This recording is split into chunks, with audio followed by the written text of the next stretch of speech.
Hola a todos y cada uno de los que me acompañan. Muchísimas gracias por estar aquí en el Rey va Desnudo. Bueno, en vivo con todo que es el streaming del Rey va Desnudo. Y yo soy Mauricio José Suárez. Y si usted es la primera vez que nos acompaña, bienvenido a esta selva. Y si ustedes son de los que nos suelen acompañar, pues muchísimas gracias por hacerlo. Sea de día, sea de noche, sea de madrugada, allá donde quiera que estén ustedes. Lo que espero es que estén bien y que siempre, siempre, siempre, sobre todo muy importante, se porten mal. Y este es un streaming que, como el resto de las cosas que hacemos, excepto ahora música, tiene por objeto que pensemos mejor, pero que pensemos con cuidado, que pensemos con rigor, que pensemos con racionalidad. Y además, cuando hacemos ahora música, cuando hablamos de pintura, que hoy tenemos una cosa preciosa en pintura, cuando hacemos poesía, pues es para sentir intensamente. Decía yo el otro día decía en una grabación que luego van a ver ustedes en Ahora Música, pero comentaba yo que pensar con corrección, pensar debidamente y con información, pues es extremadamente útil. Y si uno siente intensamente, pues entonces para eso sirve pensar, para poder sentir intensamente. Y si uno piensa y siente intensamente, pues hombre, su vida vale la pena. Perdón, es una pequeña corrección porque estaba tocando el micrófono la mesa y entonces pueden hacer ruidos y entonces la gente se queja y me dice que soy malísimo en lo que hago, lo cual también tiene que ver. Un segundo.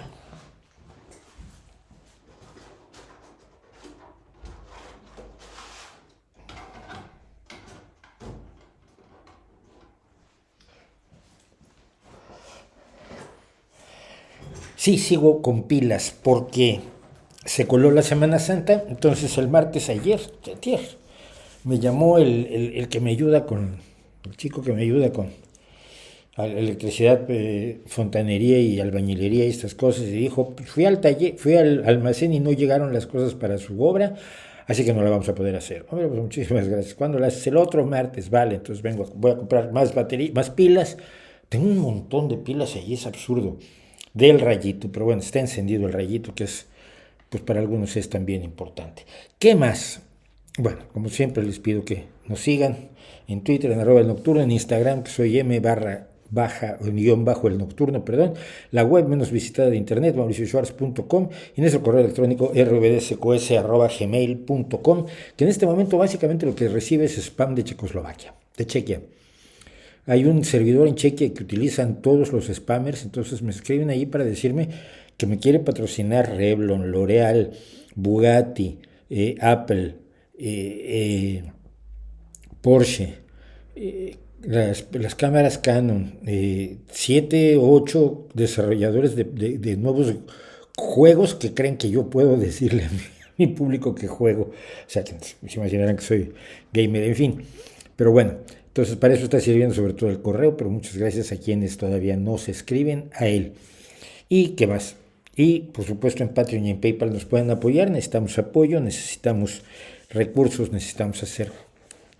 queremos hacer más cosas y para hacer esas más cosas tenemos que comprar tiempo y el tiempo se paga con recursos y eso es lo que les pedimos a ustedes que nos aporten por lo menos en lo que conseguimos tantos suscriptores como para que la publicidad de YouTube nos permita sobrevivir, en cuyo caso diríamos a los de Patreon muchísimas gracias y cerramos el Patreon, cosa de llegar a un salario razonable. Bueno, sobre esto, ahora música, ahí va, seguimos haciendo cosas.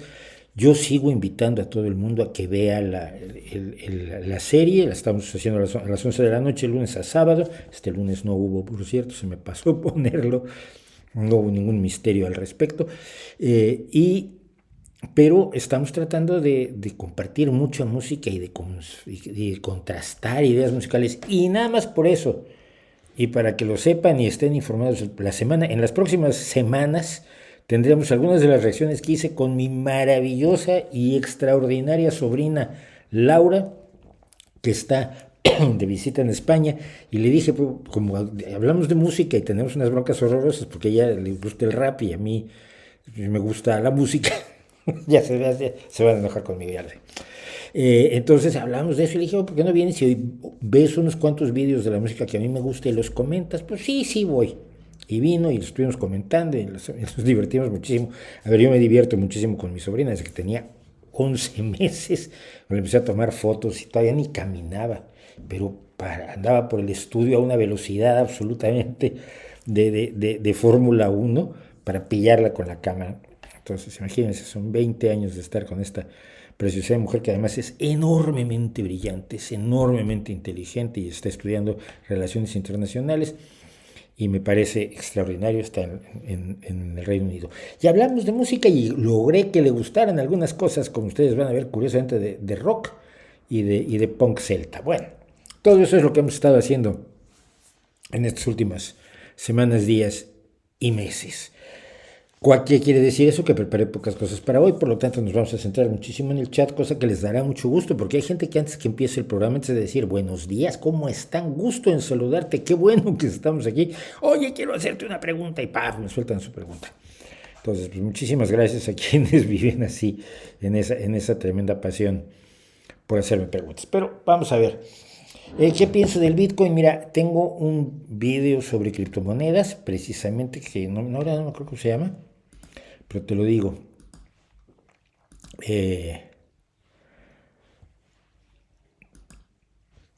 Precisamente se llama Bitcoin, por cierto, o sea, ya podía ser buscado en el canal, sí, Bitcoin y Bitcuento.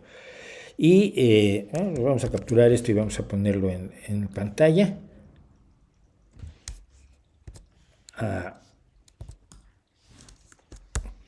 Porque existe este video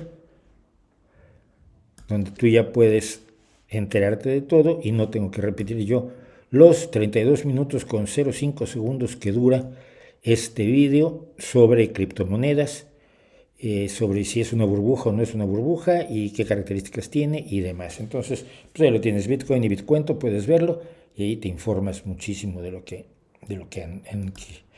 pensamos al respecto, más de lo que pensamos, de lo que averiguamos al respecto, porque yo no soy nadie para opinar, considerando que no soy economista ni cosa por el estilo. Entonces no es tanto que yo opine, como es cosa de que de la información que pude reunir al respecto con gente que se supone que sí sabe, que es lo más importante, ¿no? ¿Piensas que el documental Una granja para el futuro de Rebecca Hosking está científicamente informado? No tengo idea, no lo he leído. Y un documental, si dura más de 2 minutos, difícilmente lo voy a ver. Estoy viendo otras cosas en el mundo en este momento, pero puedo informarme al respecto quizás. ¿Qué opinas de Salomón Chertorivsky? Creo que lo conocí, pero nada más. No, el que conocí fue otro Chertorivsky.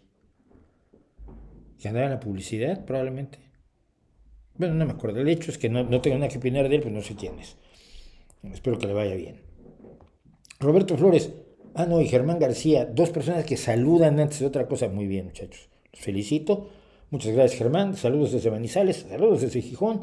Y Roberto Flores. Hola, buen día al chat. Buen día desde los estudios maravillosos del Rey Desnudo, que son esto que ven ustedes. Un sofá que está allí y poco más. Y los cromas que luego ponemos allí para hacer ahora música. Bueno. ¿Qué tan acertado y válido es la paradoja noruega de la igualdad? No tengo idea. No sé cuál es la paradoja noruega de la igualdad. Creo que tiene, sí, vagamente creo que tiene que ver algo con que entonces la gente se suicida mucho, cosa que tampoco es cierta, ¿eh? Pero bueno, no sé si tenga que ver eso. También saluda bien Vlad Morty, dice tiempo sin pasarme por aquí en directo. Pues sí, tiempo. Bueno, ¿recuerdas cuando José López Portillo nacionalizó el uranio en México y que el Estado iba a hacerse cargo de explotar ese mercado? Ya sabemos lo que pasó. Lo mismo está haciendo López con el litio. El problema es que el uranio sigue siendo un producto necesario, útil y de un gran valor internacional. El litio va de salida porque no es lo más eficaz del mundo para hacer baterías. Es muy eficaz, pero hay mejores ideas, hay mejores procedimientos, ya hay baterías de sodio, baterías de estado sólido, y entonces el litio no tiene un futuro muy largo. A mí lo que me preocupó respecto del tema del litio, aunque luego vamos a hablar de López Obrador, es lo siguiente. Una diputada decía, es que ahora vamos a poder mover las cosas con baterías de litio en vez de quemar fósiles, en vez de quemar combustible, ¿no? Y esta mujer cree, de verdad cree, esta representante, esta legisladora, que gasta dinero en asesores, que ya podía pagar un asesor que le informara acerca de energía antes de abrir la boca y quedar en ridículo, ella cree que las baterías generan electricidad, las baterías de litio. Es como tener una cartera y pensar que esa cartera genera billetes. No es así. Entonces yo le expliqué, no me contestó por supuesto. Dije, no, mira, en las baterías se almacena energía, pero esa energía la sacas o de combustóleo, o de gas, o de carbón, o de mareoeléctricas, o de viento, o de solar, o de nuclear. Pero tienes que sacar la energía de algún lado para almacenarla, como tienes que sacar el dinero de algún lado para meterlo en tu cartera. Y las baterías de litio, las baterías en general, son más que una cartera de, eh, de energía. Entonces eso me alarmó muchísimo porque creo que no tienen ni idea de qué están hablando. Y lo único que están haciendo es seguir a la corriente del poderoso, al presidente. Y pues es vergonzoso, ¿no? Es enormemente vergonzoso, diría yo. Pero bueno, ¿qué voy a saber yo? ¿Qué más tenemos de chat? Tengo un montón de chat. Calma, a ver, tranquilos. ¿Hay algún artista cuya obra le encanta, pero como persona, sea por sus opiniones políticas o por sus filosofías, le resulte totalmente desagradable? ¿Algún artista cuya obra me encante? Pues muchos, ¿no? Dalí, por ejemplo, un tipo bien despreciable. Políticamente, monárquico, franquista. ah, bueno, no tanto porque era un hombre muy de su tiempo, pero Howard Phillips Lovecraft tiene un rasgo, era tremendamente racista.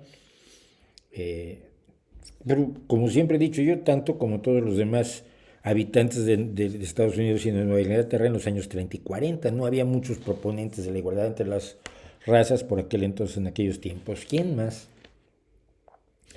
Está Caravaggio, era un asesino y un pendenciero. Eh, ¿Quién más? Hay un montón de gente. Robert Heinlein era libertariano, por ejemplo. Incluso dentro de lo libertariano, la parte de libertades individuales que puede uno retomar desde la izquierda me gustaba, pero sí tenía algunas cuestiones militaristas, por ejemplo, su famoso libro Tropas del Espacio, pues sí me resultaba un poco repugnante. Igual Larry Niven, que es un hombre de la ultraderecha, era del Tea Party y era reganista, pero tiene novelas extraordinarias, ¿no? Entonces yo creo que sí, yo creo que no puedes tener solamente artistas que piensen igual que tú, simplemente porque nadie piensa exactamente igual que tú y por más que abras el abanico, pues siempre tendrás que entrar. Las obras artísticas las obras son creadas por seres humanos imperfectos y demás, ¿no? Es lo que a veces a mí, por ejemplo, dicen, Bach les pegaba a sus hijos y tú decías, pues sí, pero en el siglo XVII, ¿quién no le pegaba a sus hijos? Era el método pedagógico recomendado por los expertos, por la iglesia y por los reyes. Entonces, pues no creo que sea difícil encontrar multitud de pintores, de músicos, de escritores con los que uno tenga profundísimas diferencias y lo convierte en una persona enormemente desagradable. Yo escribí un cuento, y esto ya creo que ya lo conté, pero lo vuelvo a contar rápido. Yo escribí un cuento sobre este problema. El cuento se llama Escultura Lenta. Escultura Lenta, no, Escultura Lenta es un cuento de es un cuento de Theodore Sturgeon, Slow Sculpture. Yo escribí Soul Sculpture, escultura del alma, de un escultor que un día trasladando una de sus obras, un tipo que es famosísimo y está, bueno, las galerías se pelean por él, y, bueno, sus esculturas valen millonadas, y un día trasladando una escultura, la escultura sufrió un accidente, cae y se encuentra, no me acuerdo si un cuerpo o un trozo de un ser humano dentro de la escultura, y el escultor procede a suicidarse.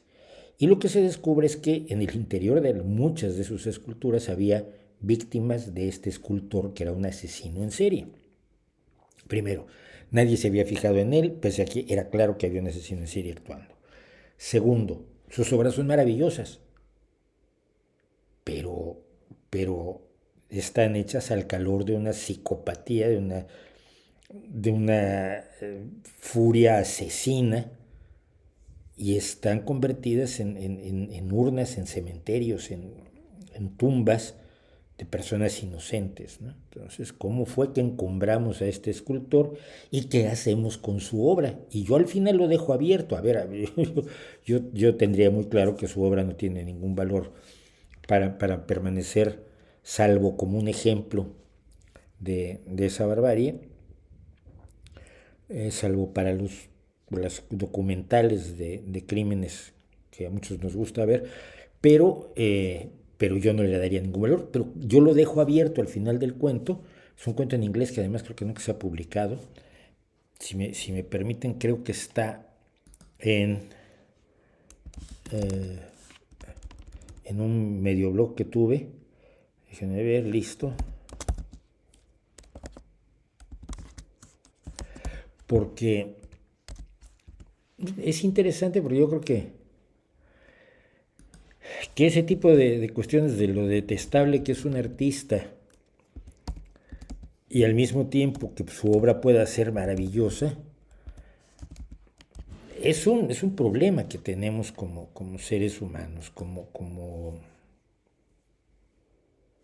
gente, ¿no? No creo que no.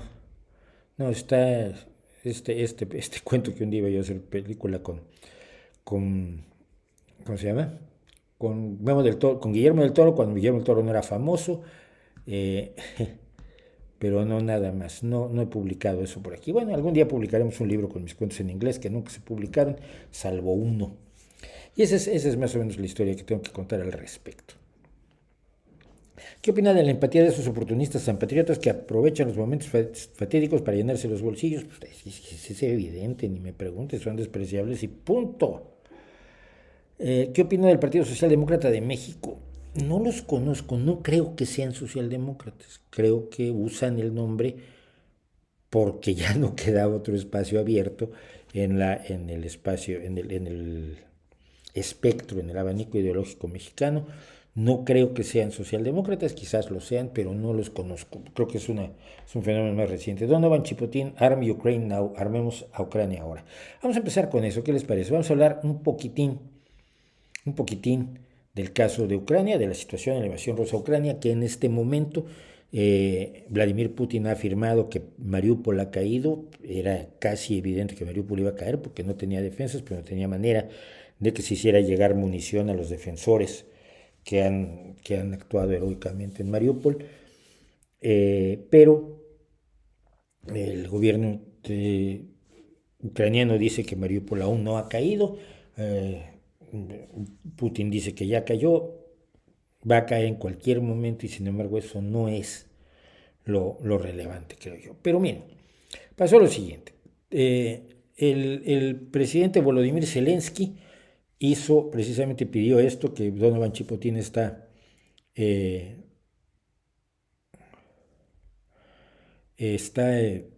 diciendo Arm Ukraine Now, dice, únanse, pide el presidente. Yo he estado retuiteando a Volodymyr Zelensky desde hace semanas, desde el inicio de la invasión. Únete a millones de voces en una campaña mundial de medios sociales, Arm Ukraine Now, que significa denle armas a Ucrania ahora. Dice, pone una fotografía con un letrero diciendo Arm Ukraine Now, pídele a tu gobierno que le proporcione armas pesadas a Ucrania y etiqueta a 3 amigos y pídeles que hagan lo mismo. Stand with you es está con el pueblo ucraniano. Yo lo que hice pues, fue, no, ya quemé esto. Bueno, lo voy a quemar después, pero yo hice el Arm Ukraine Now y dije la opción, decía un tweet que hago en respuesta al presidente Zelensky, la opción es la masacre de más ucranianos por un imperio agresor y criminal. Putin, por desgracia, no entiende el lenguaje de la diplomacia y la conciliación, no tiene ningún interés en resolver esto diplomáticamente, jamás lo tuvo. Es una guerra de agresión, de libro y punto. Lo primero que hicieron fue que me llamaron nazi. Salió, tú eres pro-nazi ucraniano. Este argumentito a mí me tiene hasta el birrete, pues. ¿Hay nazis en Ucrania? Sí. ¿Pero hay nazis en Ucrania? Sí, hay nazis en Ucrania. ¿En el ejército ucraniano hay nazis? Sí. Y en el español, y en el francés, y en el inglés, y en el ruso, en el húngaro, y en prácticamente todos los ejércitos. Todo el amor militarista del nazismo se refleja en que muchas personas que son de ideología nazi o de ideas nazis se adscriben a los ejércitos como forma de ejercer la violencia que el nazismo considera que es la forma de lograr las cosas. Todos los ejércitos tienen nazis. Pero lo que se está haciendo es lo siguiente, miren. Cuando alguien dice hay nazis en Ucrania, lo que está diciendo es que hay que justificar la masacre de civiles. Hay nazis en Ucrania. Es que han matado gente. El último recuento es de 1.000 cuerpos que se han encontrado en las fosas comunes y en las calles de los alrededores de Kiev, de la fracasada ofensiva rusa para tomar Kiev en 5 días. Llevamos 55 días, me parece ya, o 56 días del conflicto. Ucrania se ha defendido heroicamente, no lo puede negar absolutamente nadie. Pero entonces, cuando tú dices es que hay 1.000 muertos que fueron masacrados, civiles masacrados, mujeres que fueron violadas y luego asesinadas, porque la violación ha sido un arma de guerra tradicional de los rusos, y se denunciaron en Georgia las violaciones, y se denunció cuando la guerra de Transnistria, y en las dos guerras chechenas se denunciaron las violaciones, y se han denunciado las violaciones en Siria, y se han denunciado las violaciones cada vez que el ejército ruso participa en algún enfrentamiento militar, porque parece que es un arma de guerra, no es que sea el ejército descontrolado. Y en este caso sabemos que hay muchas mujeres que han sido brutalmente violadas masivamente, muchas de ellas asesinadas. No, pero hay nazis en Ucrania, entonces está bien que violen a las mujeres. Está bien la invasión imperialista, están bien los crímenes de guerra, está bien tratarse de anexar Ucrania, está bien haberse robado Crimea y está bien declararle la guerra a Occidente. Todo eso porque hay nazis en Ucrania. Y de paso, el que haya nazis en Ucrania hace que se olvide que hay muchos más, con mucho más poder en Rusia. No es un argumento que valga la pena. Hay nazis en Ucrania, sí hay, es lamentable, pero ni están en el gobierno, ni tienen tantos votos como tienen los nazis españoles, ni cosas por el estilo, que por cierto, no sé si lo tenía yo por aquí,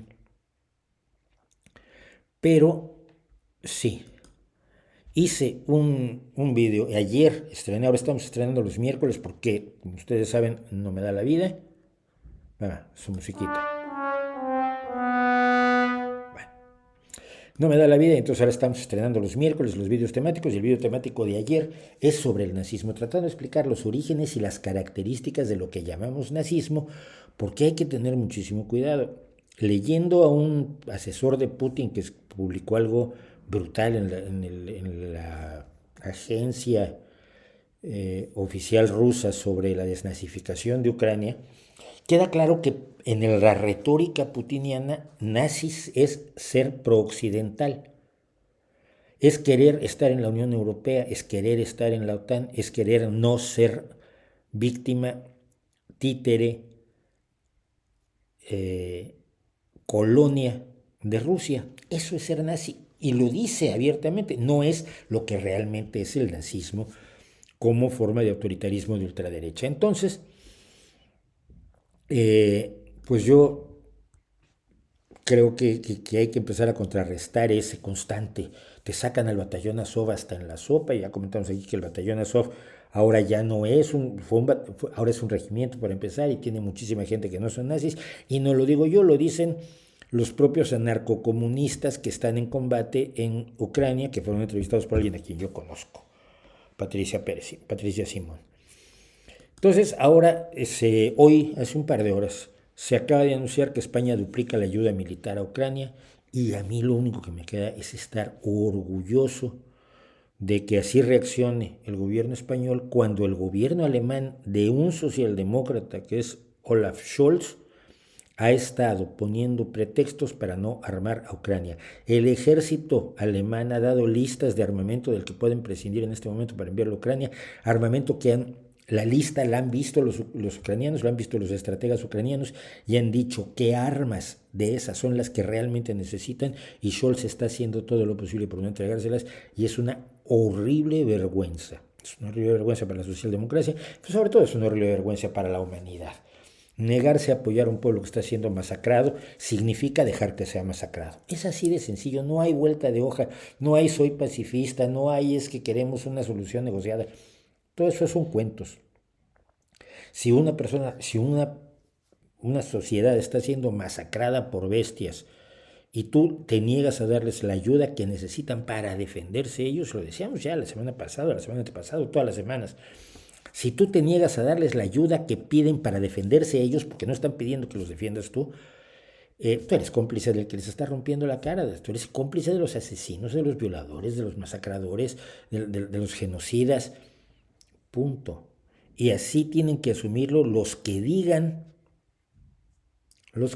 que están defendiendo la paz. No, mira, la paz es lo que se obtiene cuando no hay agresiones, pero cuando te están agrediendo, no puedes firmar la paz con,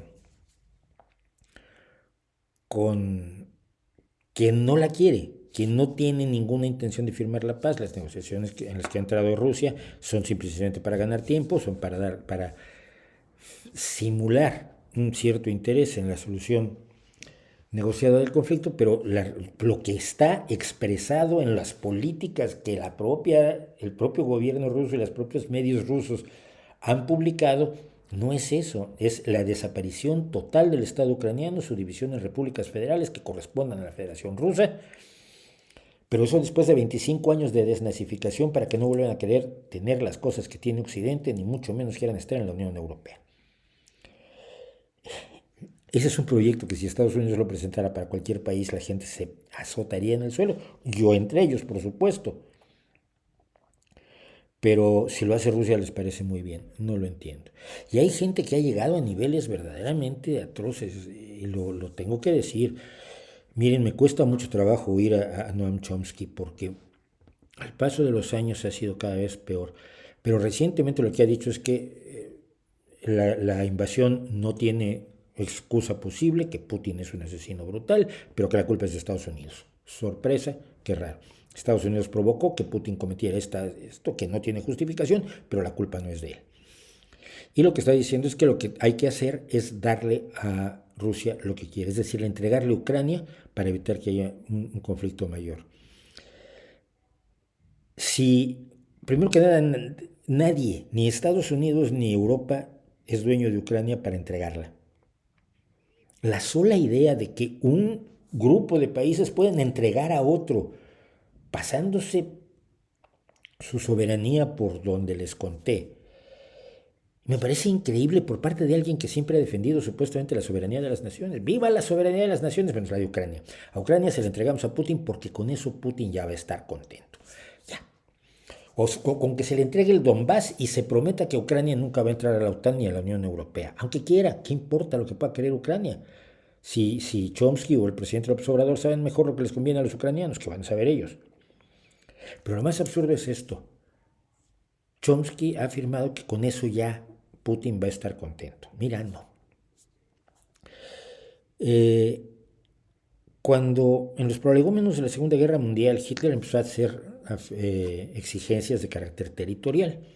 La primera fueron los Sudetes. Los Sudetes eran las zonas de Checoslovaquia en las que había personas que hablaban alemán, así como en el Donbass hay personas que hablan ruso. Todo paralelismo tiene sus límites, pero es importante señalarlo. Y entonces pidió que se anexara a Alemania los Sudetes checoslovacos. Y el mundo le entregó los Sudetes checoslovacos a Hitler porque con eso lo iba a apaciguar. Luego dijo que Austria y Alemania eran el mismo país y por lo tanto había que anexar a Austria. Y se hizo la anexión de Austria y Alemania, pero con eso ya Hitler se iba a apaciguar. Y el primer ministro británico, Chamberlain, estaba sintiéndose como el gran artífice de la paz.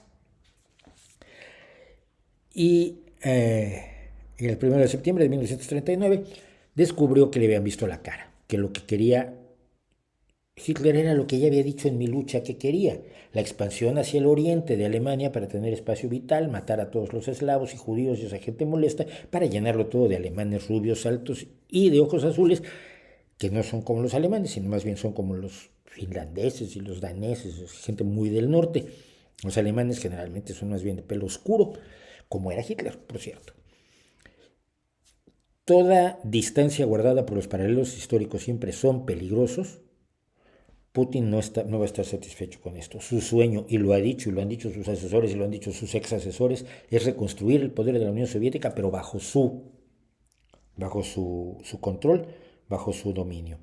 Entonces, hasta que no tenga todas las repúblicas que fueron vasallas o parte de la Unión Soviética o vasallas de la Unión Soviética, incluye Hungría, Polonia, Albania, Rumanía, Chequia, Eslovaquia y Yugoslavia, que digan lo que digan, era parte de la esfera satélite de la Unión Soviética. Hasta que no logre eso no va a estar contento. Y cuando tenga eso, pues querrá la dominación mundial. Así son los tiranos, no los inventamos ayer.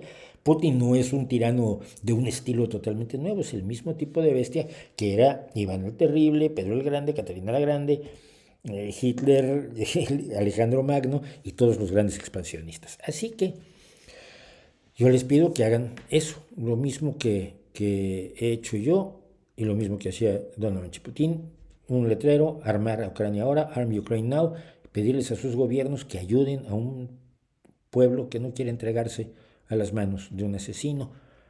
No creo que haya nada criticable en que alguien no se quiera entregar al cuchillo de su verdugo.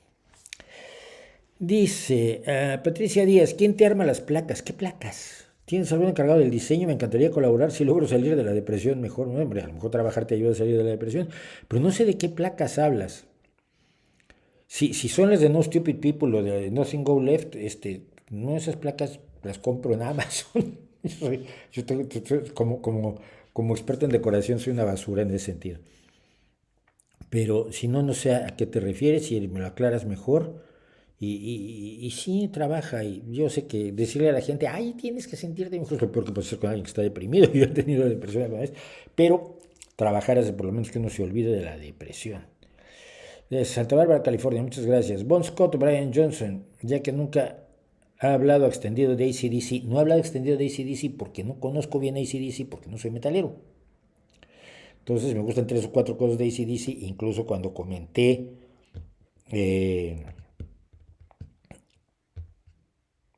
un cover que hizo Walk of the Earth de AC/DC, comentaba yo que con esas letras, tío, no me...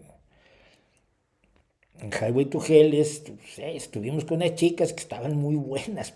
Hombre, sí, pues no es la canción más profunda del universo, ¿no? Entonces, no.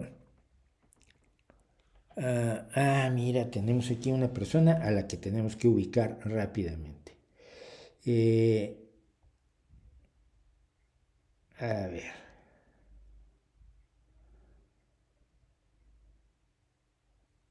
Sí, mira, tenemos aquí a alguien a quien vamos a ocultar porque ha llamado a Zelensky Nazilensky. Entonces, pues lo borramos y ya. Conoce a Rata Blanca, algo y de ellos, pero nada demasiado. Están influenciados por The Purple Rainbow, pues qué bien. Saludos. No conozco a Germán Copini, Golpes Bajos. Cuando una reacción a La Barranca, problema. Me han mencionado a La Barranca, los oí. La primera vez que oí que tenías que hacer mi amor, me cerraron la puerta. Si tu letra no puedes hacerla correctamente, tengo problemas. Lo voy a volver a oír. Vamos a ver si conseguimos algo.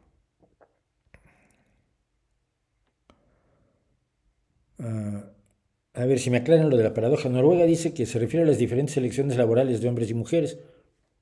No veo la paradoja. ¿Cuál es la paradoja?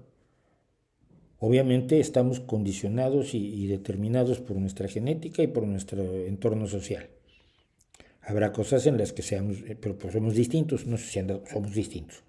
Tú ves un hombre, una mujer y dices, pertenecen a la misma especie, esto es clarísimo, pero hay un dimorfismo físico y un dimorfismo en cuanto a sus opciones, gustos y preferencias, que me parece normal, como los hay entre todos los seres humanos. No quiere decir que todas las mujeres sean de cierta manera y todos los hombres sean de cierta manera, pero hay tendencias. Entonces, el que haya diferencias que no dependan de lo social no me parece raro, porque contrario a la creencia en la tabula rasa, en la hoja en blanco, que tienen los posmodernos, como tienen muchos, la realidad y lo que sabemos científicamente es que el ser humano es el resultado de la interacción de su genética con el medio ambiente. No podemos atribuirle todo a la genética, es un error atribuirle todo a la genética, tanto como es un error atribuirle todo a tu medio ambiente. Y los estudios en gemelos nos han enseñado mucho de esto. Cuando dos personas tienen la misma genética, tienen una serie de similitudes que solo se pueden atribuir a la genética, sobre todo en el caso de gemelos que han sido criados en familias separadas, que fueron separados en la infancia, de bebés, y que fueron criados por familias distintas en situaciones socioeconómicas, culturales e incluso lingüísticas y de tradiciones nacionales diferentes, y resulta que tienen ciertos rasgos en común. Hombre, es razonable pensar que igual eso tiene que ver con la genética.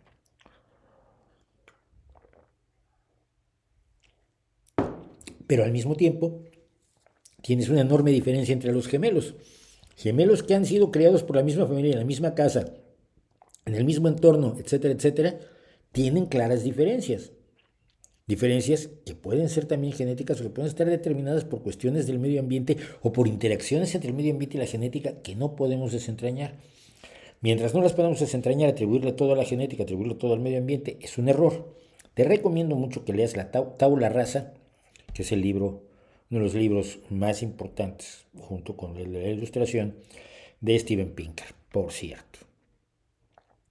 ¿Qué opina de la influencia de Florentino Pérez en la política española? No creo que sea tan grande como dicen, ni tan pequeña como para despreciarla.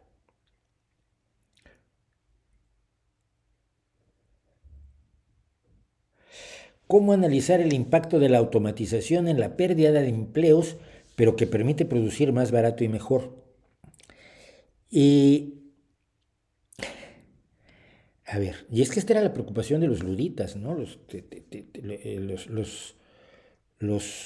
Las tejedoras automáticas pues, echaban a los artesanos del telar de sus empleos.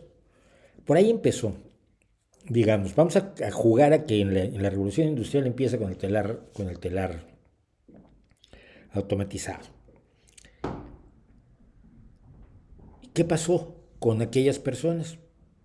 Murieron, sus hijos ya no tuvieron en qué trabajar y hubo grandes muertes de personas de inanición porque ya no podían ser artesanos del telar.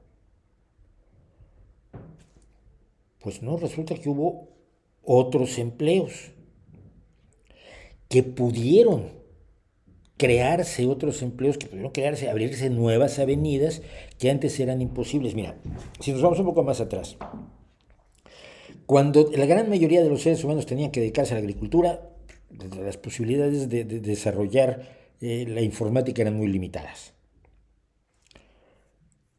La mejora en los métodos agrícolas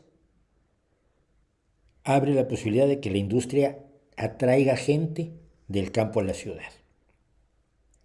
La gente se trae del campo a la ciudad, no los explotan y se forman los sindicatos y yo los apoyo. Cada vez que la automatización ha destruido unos empleos, ha generado otros o ha posibilitado otros. El influencer de YouTube, y no soy yo, me refiero a la gente joven y guapa que es influencer de verdad. El influencer de internet no podía existir hace 40 o 50 años. Porque no había, la informática no se había desarrollado tanto. Yo me acuerdo de haber tenido 17 años, hace 50, cuando mi amigo Rocha llegó con su primera calculadora programable, Texas Instruments creo que era Texas Instruments, tenía una tarjetita magnética en la que escribías tus formulitas, era como la locura. Internet la soñaba Isaac Asimov y otros escritores de ciencia ficción. Cada avance tecnológico, cada avance en la automatización ha generado nuevos empleos y ha posibilitado que se abran otros empleos que no son directamente generados por la falta de automatización, pero que sí son facilitados cuando tienes una gran población educada, capaz, con ganas de trabajar y que puede hacer cosas que antes no se podían hacer. Yo tiendo a no tenerle miedo a la automatización por eso, verás, porque desde que los telares automáticos iban a matar a la gente de hambre, hasta que después lo iba a hacer, todos los avances tecnológicos que ha habido a lo largo de los últimos 200 años, si no lo han hecho, ya encuentro muy difícil que lo vayan a hacer ahora. Es un miedo absurdo. Y el sueño de regresar a la industrialización de los años 50, de los años 40 del siglo pasado, es absolutamente infantil. Mira, yo lo veo y lo he discutido con gente de los sindicatos aquí en España, UGT, por ejemplo. Cuando salen el 1 de mayo y se acerca la celebración del 1 de mayo, y salen aquí en Asturias, con pancartas de reindustrializar Asturias, si es que no veo cómo. No veo cómo, y te voy a decir por qué. Porque la gran fábrica de acero que fue el centro industrial de Asturias, y que ahora la tiene el hindostano Mittal, ahora es ArcelorMittal, y era Aceralia en los tiempos en que tenía 3.000 trabajadores, 3.000 trabajadores. Yo he hablado con gente de Aceralia, de ArcelorMittal, dice, no, es que antes aquí éramos 3.000 trabajadores, y ahora ¿cuántos son? 600. ¿Por qué? Porque los métodos nuevos de trabajo han permitido prescindir de un montón de trabajadores, lo cual es una tragedia por un lado, e idealmente se debería hacer la sustitución sabiendo a dónde van esos trabajadores. Desafortunadamente eso con frecuencia no se hace por desinterés de las empresas y por miopía, por supuesto, de los gobiernos. Pero nunca va a volver a haber 3.000, 4.000 o 5.000 trabajadores en ArcelorMittal. Ya es imposible. Reindustrializar no se plantea. Se debe plantear el aprovechamiento de la tecnología, de las nuevas tecnologías, de las nuevas formas de hacer las cosas para generar fuentes de trabajo sólidas, bien remuneradas, seguras y satisfactorias para el propio trabajador, que respondan a las necesidades de hoy, no al sueño de hace 40, 50 o 70 años. Y esto no lo hace la gente, y esto me parece muy, muy peligroso, porque efectivamente los hechos nos demuestran que siempre ha habido trabajo para todos. Siempre ha habido suficiente trabajo para mantener a toda la gente. España es un caso muy particular con su desempleo, que es un fenómeno además histórico que no han podido abordar, no han podido abordar ni conservadores ni socialistas, y creo que una de las razones es porque España carece totalmente de empresarios. Tiene viejos terratenientes reconvertidos, pero no tiene empresarios, emprendedores, gente dispuesta a jugarse el dinero y a cambiar las cosas. Eh, pero pero no veo que hay que enfrentarlo y hay que abordarlo y hay que tener cuidado para crear y ofrecer esa sustitución de empleos, pero no creo que haga que la gente desaparezca. Y hay una canción, fíjate, incluso, que yo comenté en Ahora Música, es una canción que me encanta, es de los grupos que más me gusta a mí, que es The Outside Track, y que cuenta precisamente cómo los pescadores pues, están teniendo que dejar de pescar porque los grandes barcos con el GPS les dice dónde están las manchas de peces y tienen redes y capacidad de arrastre tal que los dejan sin pescar. Y al final en esa canción un viejo pescador va con la escopeta y hunde su barco y se te rasan los ojos de lágrimas porque piensas que efectivamente es injusto. Si eres imparable el avance de la tecnología, pero por otro lado tienes que manejarla de tal manera que no se generen esas injusticias terribles donde queda mucha gente, por lo menos temporalmente excluida y marginada. Pero que no va a ocurrir, a la larga se equilibra. La idea es evitar que genere ese tipo de barbaridades. Hay otra canción también de pescadores que estoy pensando, es el Downister Alexa de Billy Joel, donde toca el solo de violín y Itzhak Perlman, el mejor violinista violinista clásico que existe en la actualidad. Sus grabaciones del concierto de violín para violín de Beethoven son brutales. Y en el Downister Alexa cuenta exactamente lo mismo, un pescador que de pronto se encuentra que ya no puede pescar, y esto es terrible. ¿Cuál es tu opinión de la hipnosis como tratamiento psiquiátrico? No creo que exista la hipnosis. Creo que existe un estado de sugestión, pero que no es especial. No hay nada. No hay una forma de saber cuando alguien está hipnotizado o no, a menos que te lo diga. O que lo diga el hipnotista. Pero no hay una alteración en el electroencefalograma, una alteración en el tono muscular, en la tensión arterial, en el intercambio de iones, en los neurotransmisores, que te diga que una persona está hipnotizada o no está hipnotizada. Y voy a revelar algo, los hipnotistas de escenario no hipnotizan a nadie, ¿eh? La gente siente que tiene que participar y participa. Y como son buenos comunicando con la gente, hacen que la gente haga cosas, pero no porque estén hipnotizados. Entonces yo no creo que exista efectivamente la hipnosis como tal, pero esto ya me trajo problemas hace muchos, muchos años. Sí, sí, lo del suicidio en los países escandinavos es un mito, pero es un mito que promueve mucha gente porque le conviene. Eh, ¿Cómo veo el futuro electoral en Francia? ¿Por qué tanta gente está apoyando el fascismo, el nazismo y el populismo hoy en día? A ver, vamos a dedicarle 6 minutos a esto. Primero, la situación electoral en Francia está contaminada por el hecho de que Jean-Luc Mélenchon no ha pedido el voto para Macron. Se limitó a decir ni un voto para la señora Le Pen, Madame Le Pen. Pero nada más. Lo cual quiere decir que aproximadamente, según cálculos, el 44% de sus electores, que son más del 10% de los electores totales de Francia, van a abstenerse. Y cambiaría si él dijera, hay que votar por Macron para parar a la ultraderecha. Pero no lo va a decir. No lo va a decir porque es un miserable populista y porque su ego no se lo permite. Entonces, no sé cómo quedó el debate de ayer, porque ayer había un debate de Macron y Le Pen, y a mí, como saben, no me da la vida, pero los últimos datos que tengo son que tiene 10 puntos de diferencia Macron con respecto a Le Pen. Yo puedo hablar muy mal de Macron, como un hombre conservador de derecha, pero que lo prefiero toda la vida a Le Pen, que es una hija de Putin. Y alguien que le debe dinero a Putin. El partido de Le Pen le debe dinero a Putin. Pregúntenme cuál va a ser su manejo de la política internacional, por ejemplo, respecto de Ucrania, si gana las elecciones, debiéndole dinero a Vladimir Putin. Entonces, eso por un lado, el caso Mélenchon. Por otro, y lo decía yo al final del vídeo de nazismo que hicimos, que publicábamos ayer, el problema es este. El problema es que, precisamente porque son populistas, los nazis pueden tocar asuntos que son dolorosos para una sociedad.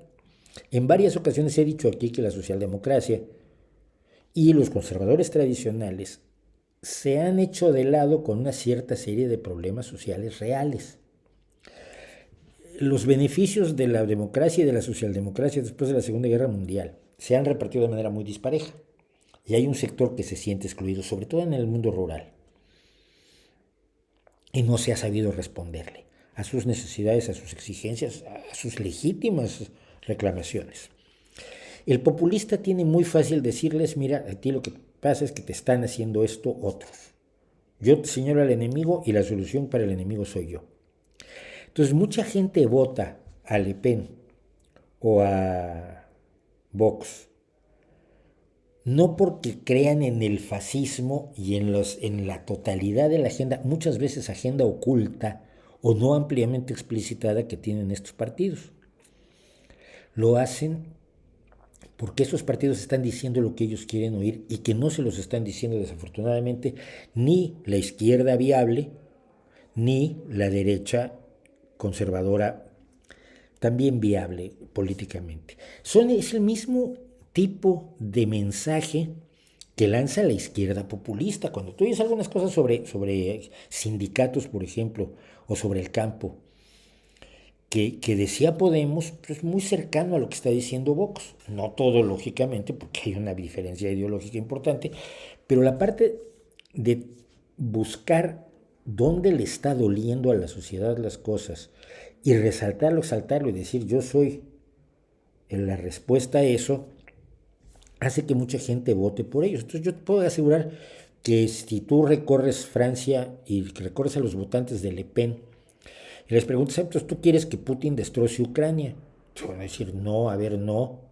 No, pero vas a votar por Le Pen. Bueno, sí, pero porque Le Pen dice que los inmigrantes me están quitando el trabajo. Entonces, el hecho de votar por un partido fascista, por un partido nazi, por un partido racista, no significa que compartas toda su agenda o todo el abanico de sus visiones de carácter político, sino que compartes uno o dos que te resultan especialmente cercanos a ti. Y eso lo saben. Y al mismo tiempo pones a los otros, a los adversarios, como uno solo. Mira lo que hace Vox. Lo que hace Vox en España es decirte que todos son comunistas. Nosotros, los socialdemócratas, somos comunistas. Y tú te quedas así como, ¿eh? ¿Y de dónde sacaste eso? No, no, son comunistas, los malditos comunistas. Entonces nosotros somos la salvación al comunismo. Espera, estás diciendo que la socialdemocracia es estalinista y va a poner un gulag y va a expropiar todas las empresas. Es lo que está diciendo. Engloba a todos los adversarios en una misma categoría detestable. Esto es parte de la teoría de la propaganda de Hitler. Pero entonces la gente se asusta y dice, tú estás enojado con los socialistas. Sí, porque no he podido resolver estas cosas y además ahora me quieren quitar mi dinero.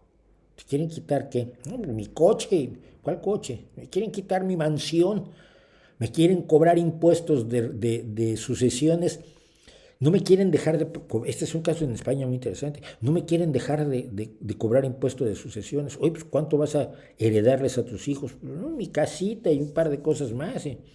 ¿Cómo? ¿Más de 1 millón de euros? No, yo voy a tener 1 millón de euros yo. Entonces tus hijos no van a pagar impuestos de sucesiones. El impuesto de sucesiones es para quien de veras hereda. Eso la gente no lo sabe. Entonces le dicen, te vamos a quitar los impuestos de sucesiones. Sí, pues los malditos socialistas nos están robando. Ese tipo de mensajes calan y ocultan la parte más preocupante de muchos de los proyectos, programas y procesos del fascismo y del neonazismo. O del nazismo. Yo no creo en el neonazismo porque los bloques son iguales. Entonces, neo es cuando algo ha cambiado, es novedoso, ¿no? Pero para mí son nazis de siempre. Entonces, creo que allí tenemos un problema. Y desde la izquierda tenemos un problema más grave. Y es que a todos los que votan por Vox hay gente que le está diciendo que son fascistas, y no son. Mucha gente se molesta cuando yo digo que Vox es un partido nazi, y creo que con el video de ayer justifico por qué creo que es un partido nazi. Pero eso no quiere decir que crea yo que todos sus votantes son nazis. No creo que todos sus votantes sean nazis. Es más, si sus votantes profundizaran en la agenda de Vox, se horrorizarían. Todos los que han sido beneficiarios, por ejemplo, de la España de las autonomías, no entenderían por qué quieren acabar con las autonomías y centralizarlo todo en Madrid. Un centralismo que ya se ha demostrado que es ineficiente, torpe, lento, pero el centralismo les gusta mucho a los nazis. Detestan lo federal, detestan la pluralidad y les gusta tener todo el control, todo el poder concentrado en un solo grupo o en una sola persona. Mucha gente no sabe que esta es una parte esencial del proyecto de Vox, la destrucción de la España de las autonomías, la destrucción de la Constitución del 78. Y no se los van a decir. No se los tienen por qué decir porque lo que les están vendiendo es otra cosa. Creo que por allí tenemos que tener claro por dónde van las cosas. Vamos un poco a descansar un par de segundos, a hacer todo lo que ustedes tienen que hacer, que tenían pendiente y no hicieron por estarme viendo, y en un par de minutos regresamos.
Bueno, pues si no les dio tiempo, lo siento. Creo que sí les di tiempo suficiente para hablar de esto. Bueno, ah,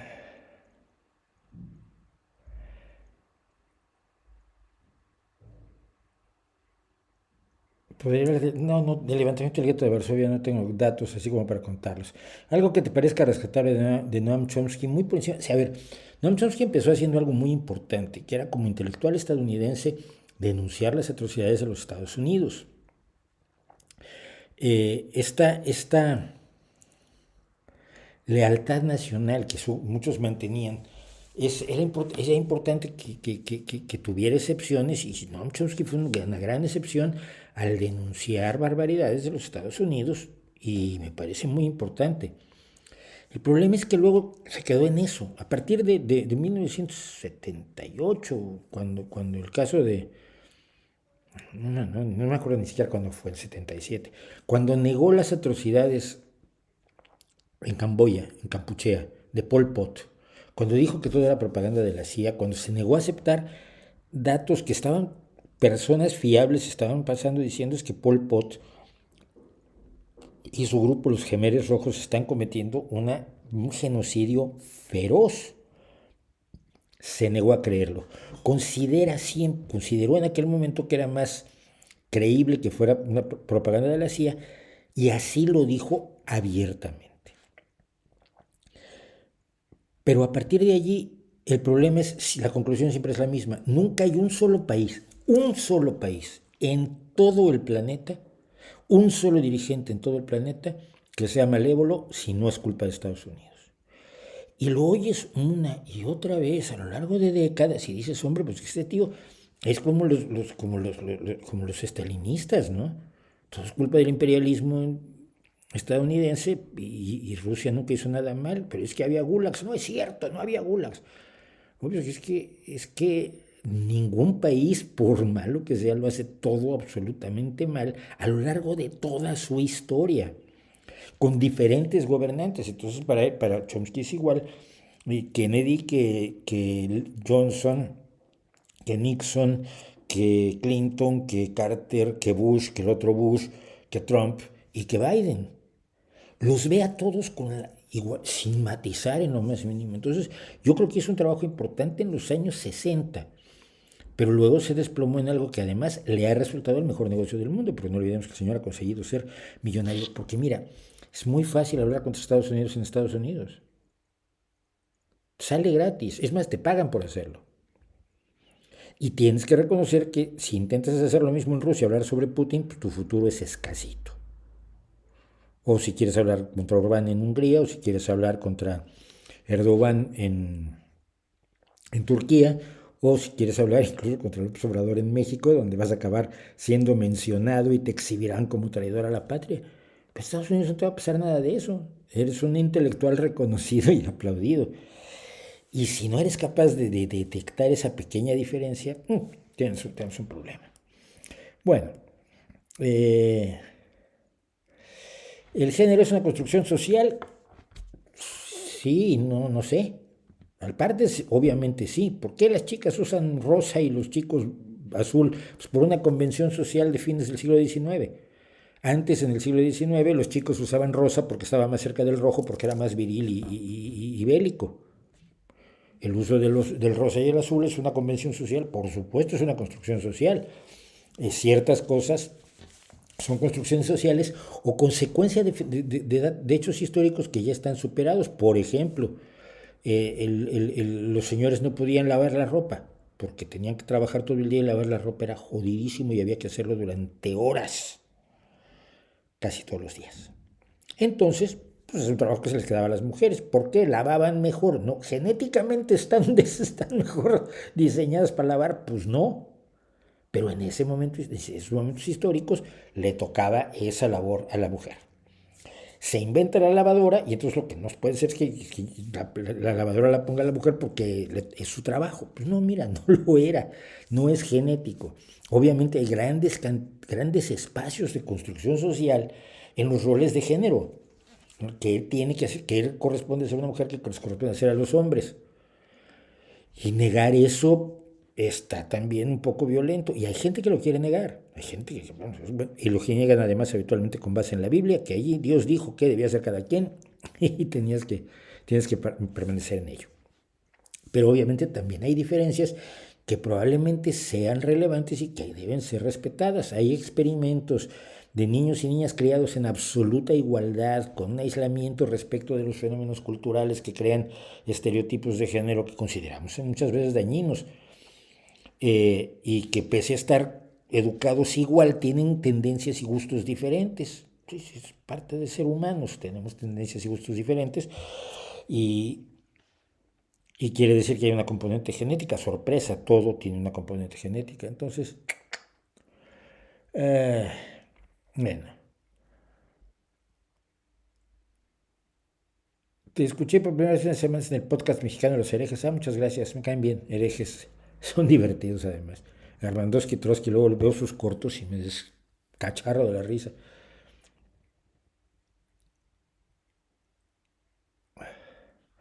No, no puedo contar esto, Hellride. Ay, mira, además el nombrecito me gusta porque es un nombre el tuyo. Eh, Vas para afuera.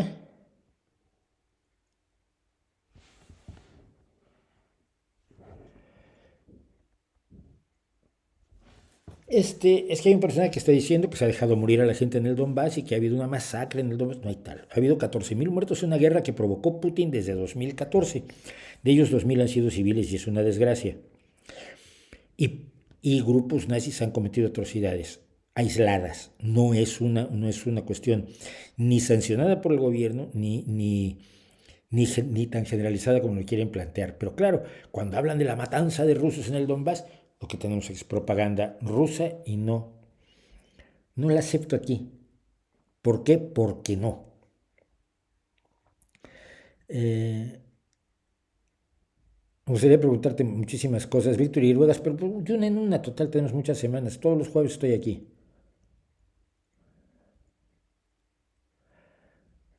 A ver, ¿qué me dicen por lo demás?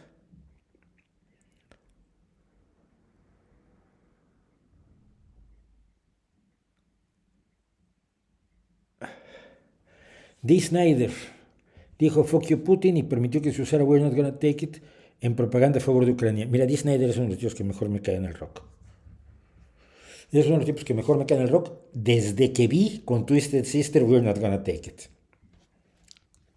De esto hace un montón de años, porque Dee Snyder tiene exactamente mi edad. Dee y yo somos del glorioso 1955, tenemos 67 dulces primaveras y estamos tan jóvenes como cuando teníamos 17, o por lo menos eso nos gusta creer. Dee Snyder tiene una versión de We're Not Gonna Take It, solo con piano, un ritmo mucho más lento obviamente que el original de Twisted Sister. En defensa, no me acuerdo si era del cáncer infantil o del cáncer de mama, no me hagan caso, pero que es absolutamente estremecedora, absolutamente estremecedora. Él ha seguido haciendo rock toda su vida de una manera extraordinariamente honesta, y si ahora encima el We're Not Gonna Take It está por Ucrania, pues me cae bien y seguimos en la misma sintonía en la que estábamos cuando Twisted Sister hizo We're Not Gonna Take It.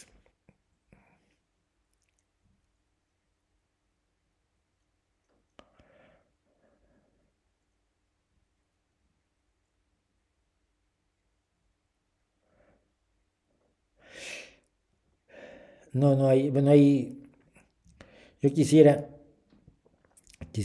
poderlo comentar todo, pero no puedo. Y no me quiero, además, perder demasiado, no perder tiempo, no estoy perdiendo tiempo, entendámoslo, no estoy perdiendo tiempo, simple y sencillamente que no estoy pudiendo comentar todo lo que quisiera comentar con ustedes. Eh,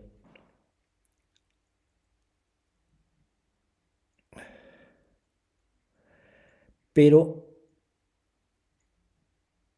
a ver, Mauricio, ¿piensas que la diplomacia mexicana realmente fue tan famosa y eficiente como nos han comentado por acciones como el Tratado de Tlatelolco y la recepción de refugiados? Claramente sí. Desde la recepción de refugiados, desde la entrega de armas, la venta de armas a la República Española, la recepción de refugiados españoles y la recepción de refugiados de todos lados, de toda esta América Latina convulsionada por la Guerra Fría, convertida en el lugar donde era la Guerra Fría se volvió caliente, ardiente, quemante y dolorosísima. México hizo una labor admirable. Tengo muchos amigos que habían sido muertos, habrían estado muertos de no estar México metido allí. Desde los españoles, desde conocidos refugiados españoles e hijos de refugiados españoles, hasta, por supuesto, amigos argentinos, amigos chilenos, amigos guatemaltecos, amigos uruguayos, gente que su única forma de huir de dictaduras aterradoras, inimaginablemente aterradoras, y que en estos momentos es casi increíble, 50 años después, cuando la gente lee lo que hacían las dictaduras del Cono Sur, se horroriza, no lo puede creer, sobre todo el tipo de tortura que hacían, y que lo hacían porque estudiaban tortura en la Escuela de las Américas de Panamá a cargo de los Estados Unidos. México hizo una labor extraordinaria y el Tratado de Tlatelolco de no proliferación nuclear fue muy importante. Eso es el pasado.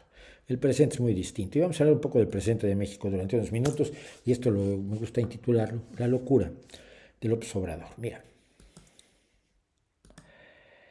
Este es un hilo que escribí hace un tiempo en Twitter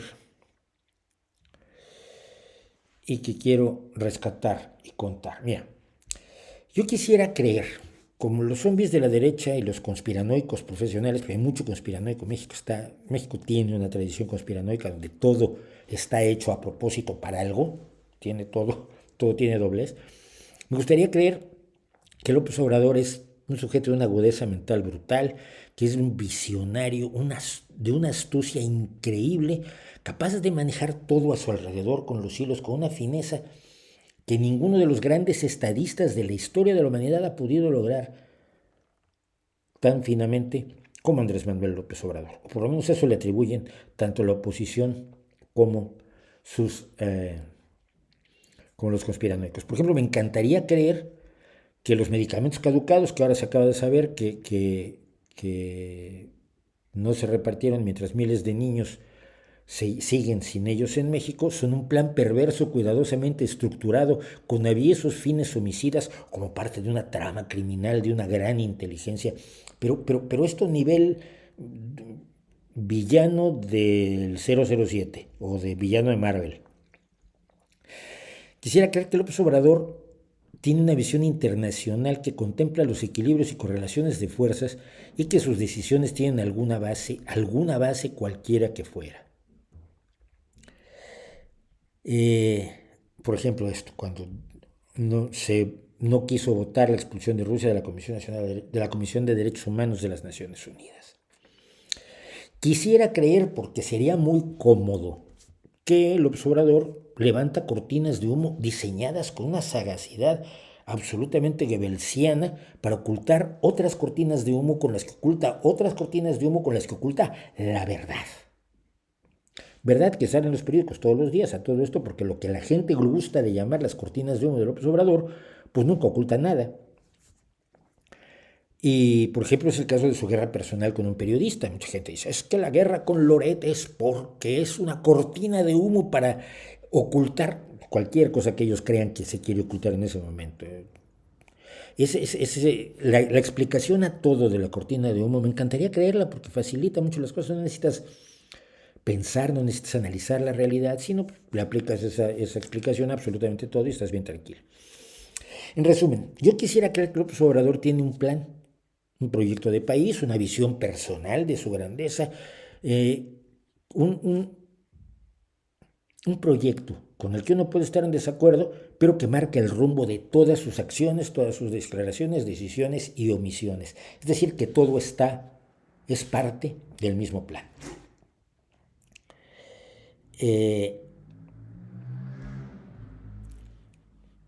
Tengo un problema con eso. La realidad a mí me impide darle tanto crédito a López Obrador.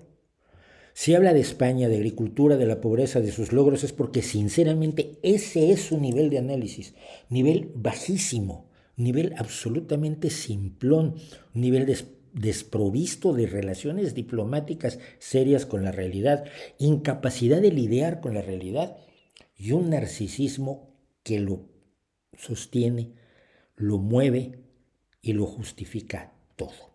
Y este es el ejemplo clásico. Esto es tan Donald Trump.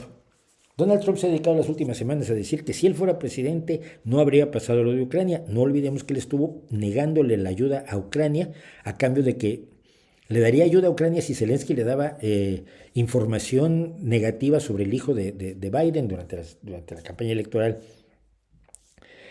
anterior. Y entonces él le pedía datos sobre Hunter Biden y Zelensky le decía, pero a ver, ¿de qué estás hablando? No, sí, tú dame datos sobre él y yo te doy ayuda militar. Ese era el nivel de Trump. Pero lleva las últimas semanas, ha estado dedicado Trump a decir que si él fuera presidente todavía, que sigue siendo presidente porque le robaron las elecciones, no se habría producido la invasión a Ucrania porque Putin es su amigo. Hay que ser muy imbécil, muy narcisista para creerse eso. Pero López Obrador es igual cuando dice que si yo fuera presidente, México sería un caos como si no lo fuera, estaría destrozado como si no lo estuviera, estaría hundido como si no lo estuviera y habría más muertos por COVID. Cosa difícil de creer porque la mortandad infantil de México por COVID ha sido de las más altas del mundo. Realmente yo quisiera creer que el desabasto de medicinas que aquí he denunciado varias veces, sobre todo para niños con cáncer que han muerto por no tener sus medicinas, no es cosa del López Obrador, que si se dejaron caducar millones de medicamentos porque a nadie le importó un pito el asunto y nadie de su gobierno se ocupó de enterarse de cómo se hacía eso. Total, se mueren niños y qué, ni que se acabe el mundo. Yo creo que López Obrador realmente cree que en su enorme ignorancia de la realidad internacional, que sacar a Rusia de la Comisión de Derechos Humanos de la ONU era igual a expulsarla de la ONU. Y entonces él dice que es que así ya no íbamos a poder negociar con Rusia. Sí está en la ONU, se podía negociar con ellos. Pero lo que pasa es que el observador está convencido que sabe mejor lo que merece y lo que debe hacer Ucrania que los ucranianos. ¿Qué van a saber los ucranianos si no son Andrés Manuel? Cree realmente que lo más brutal de todo este asunto es que Estados Unidos les niegue visas a los diputados de su partido por haber creado un grupo de amigos de Rusia después de iniciada la invasión, que es una barbaridad gigantesca. Y Estados Unidos les suspendió el visado para entrar a Estados Unidos y eso sí le molestó. La invasión no, pero esto sí le molestó. Y asegura que esto es regresar a la Guerra Fría y me hace creer sinceramente que no sabe lo que fue la Guerra Fría, que vivió la Guerra Fría sin estar enterado de lo que fue. Y digo que la vivió porque tiene 2-3 años más que yo. Entonces tiene que haberla vivido como la viví yo, el saber que todos los días podíamos morir. Por supuesto, para él no hay asunto más serio que su pelea con periodistas que no son afines a él. Porque no porque le importe la verdad, digo, sino porque lo que está en juego es su ego y la visión desproporcionadamente enorme que tiene del lugar que va a ocupar en la historia. Ha demostrado ser, cosa que no era difícil de ver después de estar con él unos minutos como yo estuve, que es un tipo safio, arrogante, ignorante, enamorado de su ignorancia, que es lo más grave, porque el que no sabe y no sabe que sabe, pregunta. El que no sabe y cree que sabe es un peligro. Que es incapaz de ver más allá de sus narices, que no tiene proyecto de nación, que no tiene visión, que no tiene estructura de pensamiento. Y esto fue muy claro en el proyecto de nación. Si ustedes leen el proyecto de nación de López Obrador, cosa que yo sí hice, por ejemplo, habla de su proyecto de ciencia que nunca está en las páginas, ya no entró en las páginas.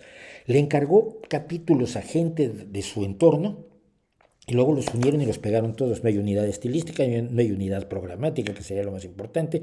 No hay vertebración de los distintos asuntos que se plantea el proyecto de nación de López Obrador, porque es nuevamente a quien le importa si no se va a acabar el mundo y de todos modos van a votar por mí. ¿Quién quiere un proyecto de nación? Su plan de gobierno ha sido la ocurrencia, la improvisación, la aproximación simplona a una realidad compleja y una constante única, la furia arrolladora con acusaciones brutales de delitos aterradores a todos los que han estado en desacuerdo con él. Y así ha perseguido a científicos, periodistas, empresarios, artistas, a todo aquel que ose la disidencia y acusa a todos. Si ustedes buscan López Obrador acusa en Google, lo que sale es increíble, está acusa a todo el mundo. Miren, un genio del mal. O sea, este es un hombre capaz de contradecir a la Organización Mundial de la Salud y recomendar a los mexicanos reunirse en Navidad a pesar de la variante Omicron. ¿Qué va a saber de enfermedades la Organización Mundial de la Salud si no es Andrés Manuel, que lo sabe todo, porque ni que fuera tanta ciencia lo de la epidemiología? Un genio del mal tiene un plan. Puede uno saber, es predecible, sabe uno lo que quiere. Tiene la idea de conquistar el mundo como la tiene el cerebro. Se le puede enfrentar con las armas de la razón. Un desorientado como Pinky, y perdonarán el referente, pero es que me parece lo más claro en cultura popular de lo que estamos viviendo en México. Es impredecible, por ello es mucho más peligroso. Cuando el cerebro le pregunta a Pinky, ¿estás pensando lo que yo estoy pensando, Pinky? Y Pinky le sale con la primera ocurrencia que dice, uy, sí, pero no me imagino cómo pasaría tal cosa, que no tiene nada que ver con lo que estaban hablando. López Obrador es Pinky, no es cerebro, y eso es lo más peligroso. En este retrato, que creo que es preciso y hasta generoso, pues omito caer en las acusaciones de deterioro mental que también le atribuyen, porque es muy fácil, es comodísimo, es que está loquito. Ojalá y así fuera. Se ve complementado por algo que es muy grave, que es el grupo de obsequiosos psicofantes lamezuelas que tiene. Nadie a su alrededor, y conozco a muchos, y muchos saben lo mal que está la situación, se atreve a hacer otra cosa que aplaudir, o en el mejor de los casos, callar pudorosamente. Expresar el desacuerdo implica perder el favor del poderoso y no están dispuestos a hacerlo, y nos conocemos. Sabemos de quién estoy hablando.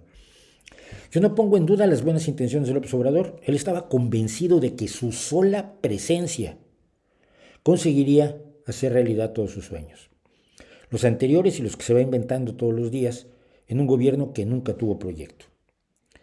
Pero dado que él carece de autocrítica y es un profesional del señalamiento de culpables, convencido como está de que su labor ha sido intachable, preocupan las ocurrencias de los 3 largos años que quedan de su mandato y que pueden ser aún más desastrosas.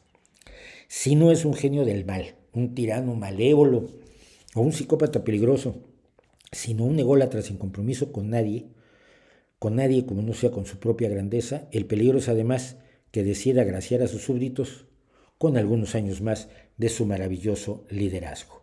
Y para ilustrar esto no tengo nada distinto de esta declaración enloquecida que iba yo a comentar la semana pasada. Le preguntan sobre los niños que desaparecen todos los días en México porque el problema de los secuestros es gravísimo. Responde que se está trabajando, no sabemos cómo, porque no les tira balazos a los delincuentes, solo les da abrazos. Es la política oficial del régimen y me la ha defendido personalmente Pedro Miguel a mí en tweets que puede usted ver si busca a Navegaciones y a El Nocturno en Twitter. Y utiliza este pretexto, en vez de mostrar alguna solidaridad con las familias de los niños, alguna preocupación por la suerte de esos niños que pueden estar siendo sometidos a situaciones aterradoras, brutales, de degradación, de humillación, de miedo, del miedo que puede sentir un niño al estar separado de su familia y con adultos que le hacen daño. En vez de mostrar cualquier rasgo de humanidad que nos pudiera hacer pensar que puede pensar en alguien más aparte de él mismo y de lo que se come todos los días, su respuesta es la siguiente. Inventar, eso sí. De estos niños, por ejemplo, son 14 menores que desaparecen al día. 2 de cada 3 son niños. Que estamos trabajando todo el tiempo estamos trabajando para garantizar la paz.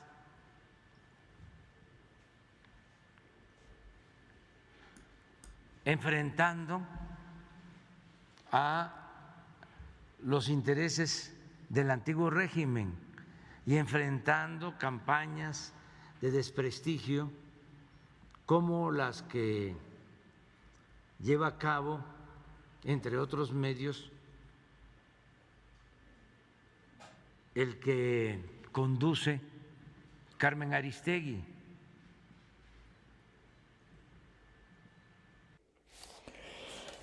Para quien no lo sepa, porque no lo tiene que saber, si no es usted mexicano y está apenas entrando a esta historia de horror, Carmen Aristegui es una periodista mexicana de izquierda que apoyó muchísimo las candidaturas sucesivas, las 3 candidaturas sucesivas de Andrés Manuel López Obrador, que lo ha apoyado, que lo ha defendido y que ahora lo critica de la misma manera que lo hago yo. Y entonces utiliza a los niños para decir, estamos trabajando por la paz. No, pero no es que no te están preguntando por la paz, te están preguntando por el sufrimiento de los niños y su familia. Nos estamos trabajando en contra de estos periodistas que tienen una campaña de desprestigio contra mí, contra mi gobierno, contra nosotros, contra la Cuarta Transformación, contra esto. Digan ustedes lo que quieran, no es normal. Y no es producto de la maldad, y no es producto de la psicopatía, es producto de un desprecio absoluto a todo lo que no sea la grandeza de Andrés Manuel López Obrador. Y es por eso que a mí me sigue dando muchísimo miedo que encima de que quedan casi 3 años de este horror, nos quiera regalar otros 6.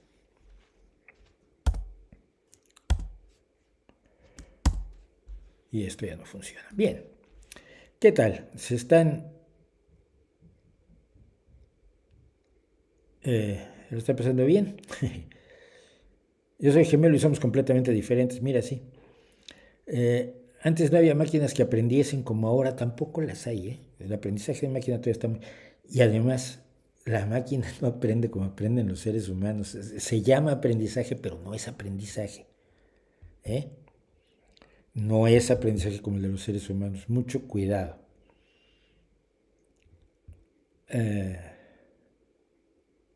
Enrique Ganem, he oído hablar de él y he oído un par de cosas de él. Si dice que el calentamiento global antropogénico no está demostrado, se equivoca y no está divulgando ciencia, está divulgando anticiencia. Diseñar camisetas para ti sin costo, solo como una manera de apoyarte, vale, Víctor. Ponte en contacto a través de Twitter, por ejemplo, a través de los mensajes de Twitter, eso los veo diario, porque luego por Facebook me llegan, ni me entero que llegan cosas. Entonces sí.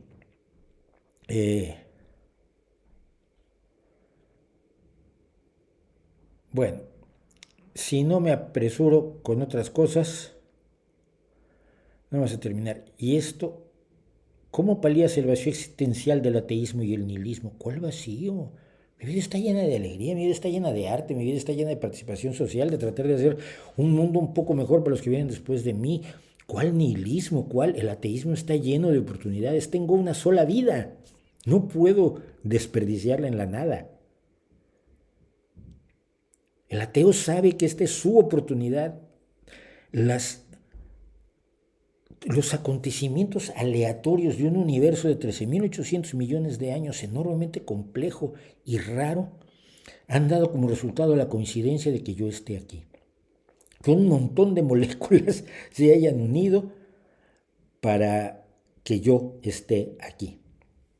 El resultado de mis padres, el resultado de lo que como, el resultado de mi educación, el resultado de... ¿Cómo voy a desperdiciar esta oportunidad pensando en el vacío nihilista del no hay nada vale la pena? Todo vale la pena, la vida vale la pena, la música vale la pena, el arte vale la pena, los orgasmos valen la pena, las sonrisas de los niños con sus perritos valen la pena. Yo recojo a mi hijo todos los días en la escuela y veo a los niños, sus perritos los reciben y te derrites por dentro. Y además yo me doy cuenta de una cosa muy importante, lo he dicho y lo voy a repetir. Ya sé que me repito mucho, los que me conocen perdónenme.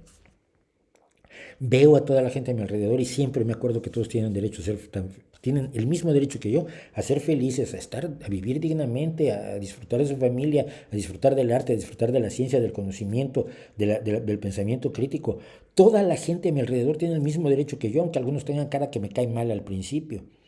Hombre, hacer algo para que esa gente pueda hacer realidad ese derecho a mí me parece importantísimo. Lo he tratado de hacer a mi modesta manera, como escritor, como periodista, como músico, como comunicador en radio y ahora en YouTube.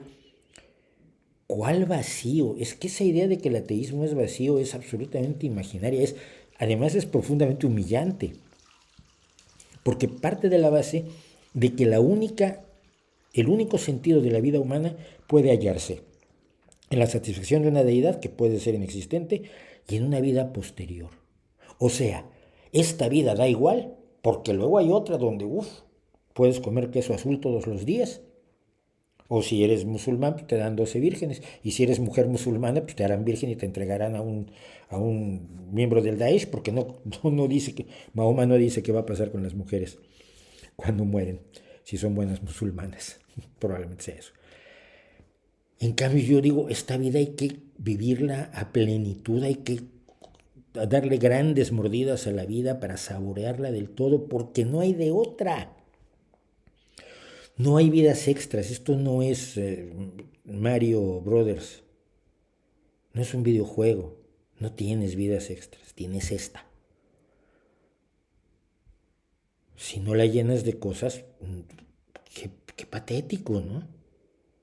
Entonces yo no creo que haya ese vacío existencial. Son preocupaciones burguesitas de gente bien comida y mal pensada. Ay, pobre de mí.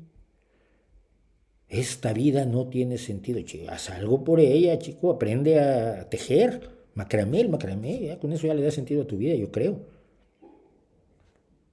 Es esta intención constante del religioso de humillar al ateo, haciendo pensar que estamos intelectual, emocional, espiritualmente vacíos, y que es patética. Porque resulta que yo he descubierto que estoy mucho más vivo que muchos religiosos que conozco.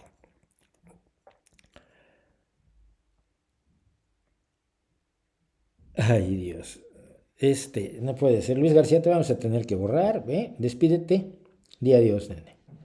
Porque ya está diciendo que y además no creo que exista Luis García, como el nombre del partido es Nacional Socialista, es de izquierda, los nazis son de izquierda. Ve mi video.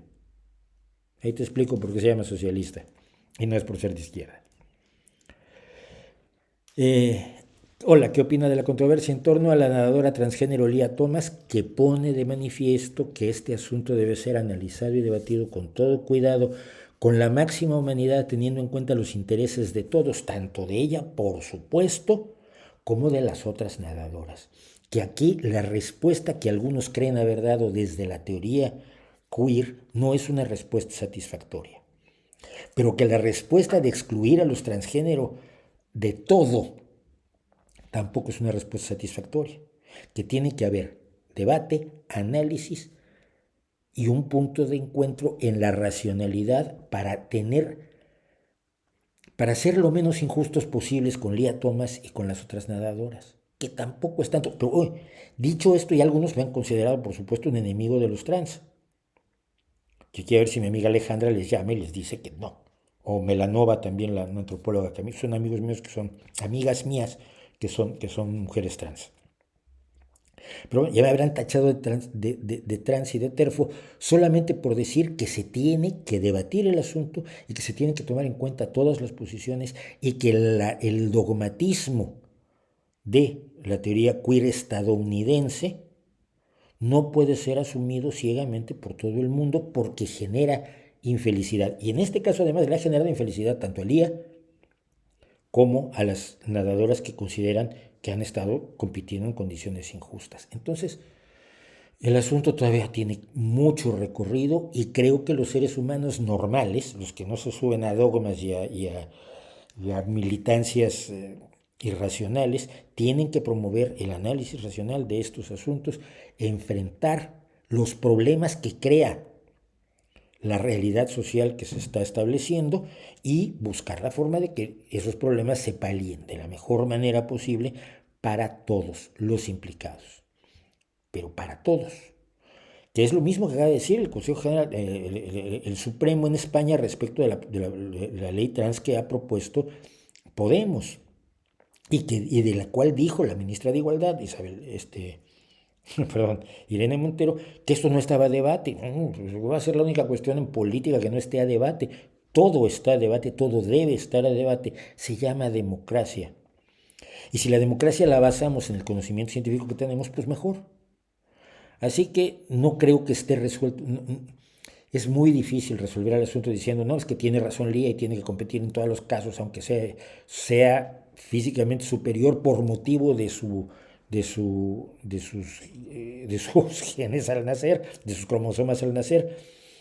pero debe seguir siendo igual, ser injusto con ella, no puede competir nunca o tiene que competir con hombres cuando ya se ha hormonado, o ser injusto con las chicas que están sintiendo que son víctimas de una injusticia. No es fácil. Y cualquiera que quiera darles una solución fácil de un plumazo está engañando a la gente a su alrededor. Por lo menos esa es mi modesta opinión. Ya me van a poner verde. Y dado esto, mejor vamos a hablar, ¿qué les parece de un poco de arte?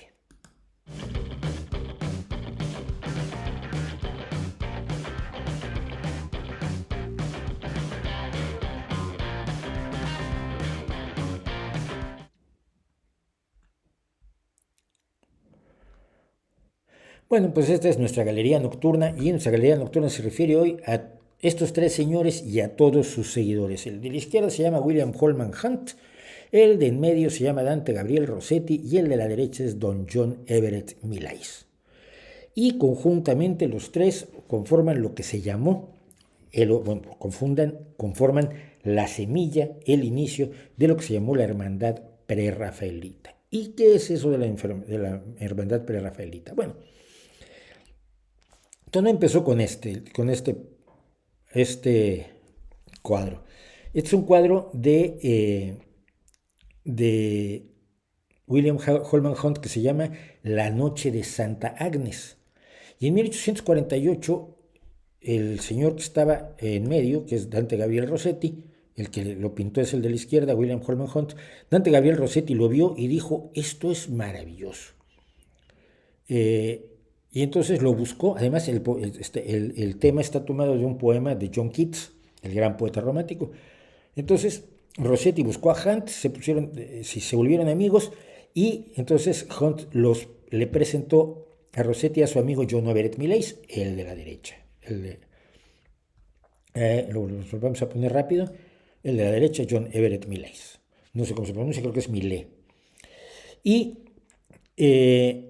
decidieron formar un grupo que reformara el establishment artístico de Inglaterra y se llamaron la Hermandad Prerrafaelita. ¿Por qué Prerrafaelita? Pues hay dudas. Primero porque ellos decían que querían pintar como se pintaba antes de Rafael, antes del pintor Rafael. Y también su temática era mucha de su temática era prerrenacentista, es decir, era medieval. Ellos dicen que apreciaban la simplicidad de línea y las grandes áreas de color brillante de los pintores italianos tempranos anteriores a Rafael. Por otro lado, también está el hecho de que te enseñaban que en vez de ver la naturaleza y aprender a pintar de la naturaleza, tenías que aprender a copiar a Rafael. Por lo menos eso decía la academia en aquel entonces.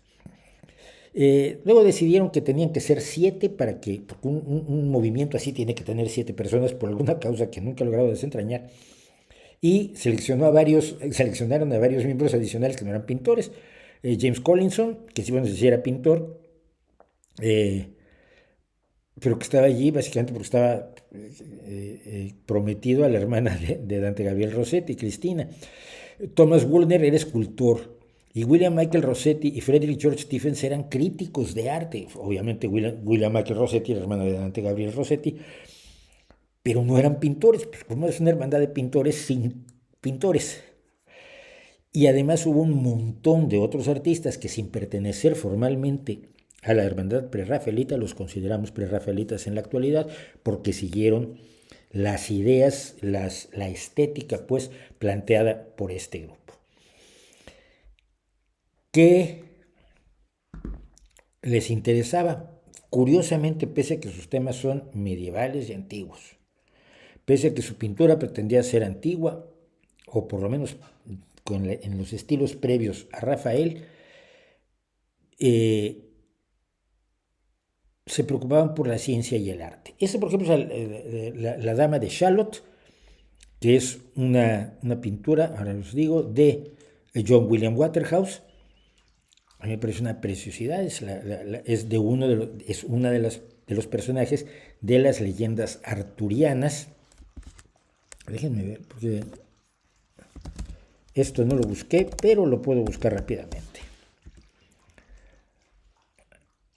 Es una balada lírica del poeta Alfred Tennyson, inspirada en la historia del siglo XIII de Elaine de Astolat, una mujer noble que queda atrapada en una torre en el río arriba de Camelot, que evidentemente es esencia de la leyenda arturiana. Esto es The Lady of Shalott, pues. Tenemos luego, como otra muestra, esta maravilla que es Amor entre las ruinas. Fíjense, de Edward Burne-Jones, pero fíjense en las plantas, porque esto es muy importante. Parece raro, pero fíjense en las plantas. Está esto que es Laus Veneris, o la veneración de Venus, de Edward Colley Burne. Y también había, y esto es muy importante, una cosa que se nota con los prerrafaelitas es que sus modelos eran las mismas y eran todas pelirrojas por accidente, no todas, porque también hubo una modelo jamaicana que trabajó mucho con ellos, pero varias de sus modelos eran pelirrojas, y entonces la imagen de la mujer pelirroja se convirtió en una especie de distintivo de los prerrafaelitas. Pero también las mujeres, las que fueron sus modelos, eran en general poetas y pintoras, eran creadoras. Y no me voy a meter en todo el trabajo de las mujeres prerrafaelitas porque es como tema de otra historia, pero esto, por ejemplo, es de Joan Marie Wells, que fue modelo de los prerrafaelitas, y hace este retrato de Gretchen, otra modelo de los prerrafaelitas. Esta es la modelo jamaicana y por supuesto esto se llama Esclava. El cuadro se llama Esclava porque era, digamos, más o menos lógico. Me encanta a mí, siento acercarme hacia lo bruto, pero la expresión de ella me parece absolutamente espectacular, me parece maravillosa, y esto fue una pintura de William Blake Richmond. Y finalmente vamos a uno de los cuadros más famosos, más conocidos, que es Ofelia. Ofelia es el personaje de Hamlet, que aquí está cantando poco antes de ahogarse, aunque algunas personas la ven como si ya estuviera muerta. Ella es, por cierto, la modelo es Elizabeth Siddal, que también era poeta y pintora, es ella, y que era la esposa de Dante Gabriel Rossetti. Esto quiere decir que ella era la esposa de uno de ellos y posaba para los demás. Era una mujer pelirroja, enormemente impresionante, pero lo más interesante de esto es que durante muchísimo tiempo el autor, Sir John Everett Millais, el de hasta la derecha en el cuadro primero, en los tres rostros primeros que vimos, estuvo estudiando plantas, estuvo estudiando botánica. Todas las plantas que están aquí pintadas, como en todos los cuadros anteriores, no son imaginarias, no son pones una florecita con pétalos blancos, sino son reproducciones de plantas reales, porque ellos creían que debían estar informados no solamente por el arte, sino también por la ciencia y el conocimiento, y que deberían respetar a la naturaleza y acudir al conocimiento de la naturaleza para pintar. Entonces, una de las cosas más impresionantes, aunque este cuadro evidentemente la mujer es el elemento central y el que nos llama la atención y el que ha hecho de este cuadro un clásico del siglo XIX, de mediados del siglo XIX, son las plantas lo que llama muchísimo la atención. Y para ver, yo creía que había una foto, pero no he podido encontrar la foto de cómo estuvo Elizabeth Siddal en una bañera para posar para esta pintura. Ahí podemos ver a la derecha. Podemos ver abajo, a la derecha y abajo de la bañera, las lámparas que pusieron para calentar el agua porque se moría de frío. Los artistas sufren por su arte, pero a veces las modelos sufren muchísimo por su arte. Yo recuerdo en mi estudio a una modelo, estábamos terminando unas fotos para una exposición de desnudo que estaba yo haciendo, y se estaba helando y trajimos tres radiadores para más o menos calentarla, para que no tuviera toda la piel de gallina. Sin embargo, algunas fotos con piel de gallina quedaron muy bonitas, pero que sí era terrible, y estaba sufriendo ella por mi arte.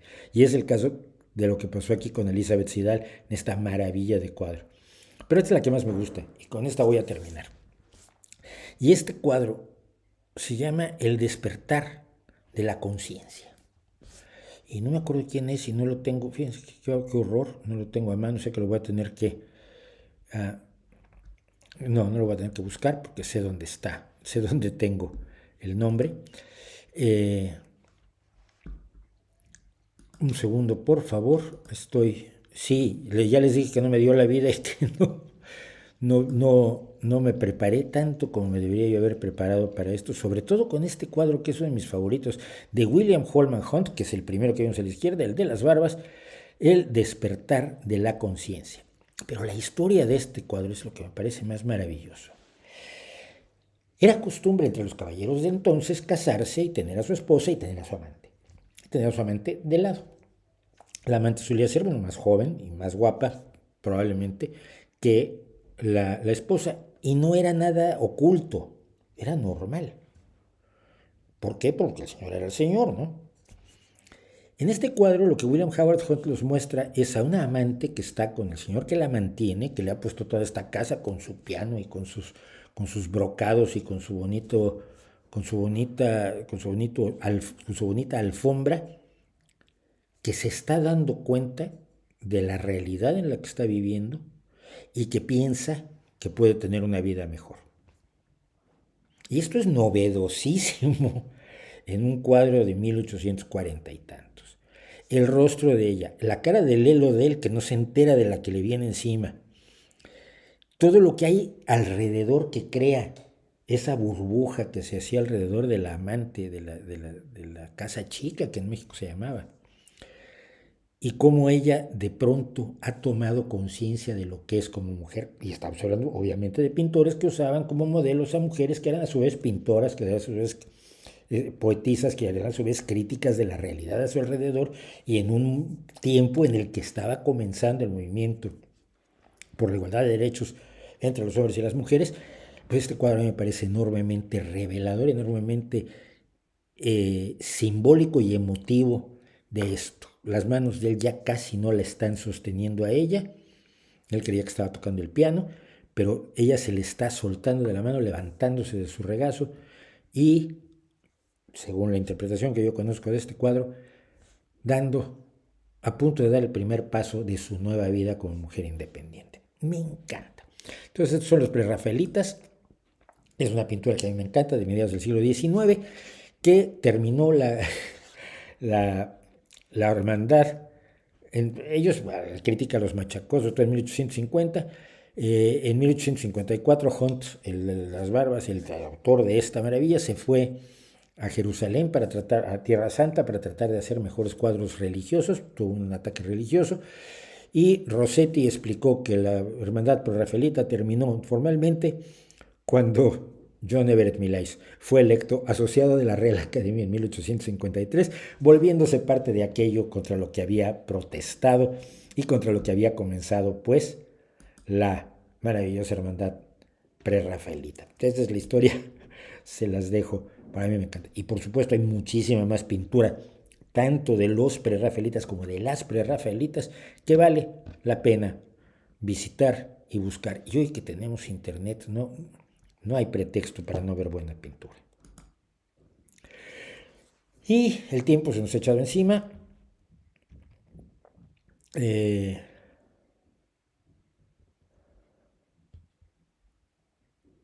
gusta el bluegrass? Sí, claro. En Ahora Música he aprendido, ha estado Mile 12, que es bluegrass. Ha estado Crooked Steel, que es bluegrass. Ha estado Front Country, que es bluegrass, pero bluegrass... los tres son bluegrass progresivo. Y he tenido a Molly Tuttle, que es una gran guitarrista del bluegrass. Pues no solo me gusta el bluegrass, me gusta más el bluegrass progresivo, obviamente, que el tradicional. Pero ya he tenido, y va a haber más bluegrass, por supuesto, en Ahora Música, pero darle una vuelta a lo que ya hice. Mile 12 me parece uno de los más interesantes grupos de bluegrass progresivo, y a mí ya me gustaban, pero una canción en concreto, que es la que creo que es la que comenté, que vienen a 4/4 y de pronto en el coro entran a 3, hacen un cambio de tiempo totalmente para luego volver a los 4/4. Y esto es algo que giras y dices, les faltó un tiempo. ¿Y qué están haciendo? Lo están haciendo en bluegrass. No lo están haciendo como lo hicieron los Beatles con la primera vez que lo hicieron, ¿no? Que era dentro de una música que finalmente después se volvería muy experimental. Te lo recomiendo muchísimo. Los nazis detestaban a todos los que no fueran nazis, claro. Claro. Solo hay un pensamiento único, allí no hay duda. No sé quiénes sean algunos periodistas que manifiesten algo, pero algunos periodistas no me dicen nada. Que digan cosas algunos periodistas no es relevante, sino... Uy, cuántas tonterías estamos viendo, de verdad. Tengo nazis, tengo nazis. Qué bonito. Muy bien, muy bien. Eso me gusta. Me gusta que vengan aquí y que les peguen porque la gente les está pegando. Eh, bueno, pues voy a terminar con poesía porque teníamos que hacer poesía y ahí los dejamos, ahí los dejo con los nazis locales, que qué guay. Eh, y vamos a este segmento que siempre nos gusta muchísimo.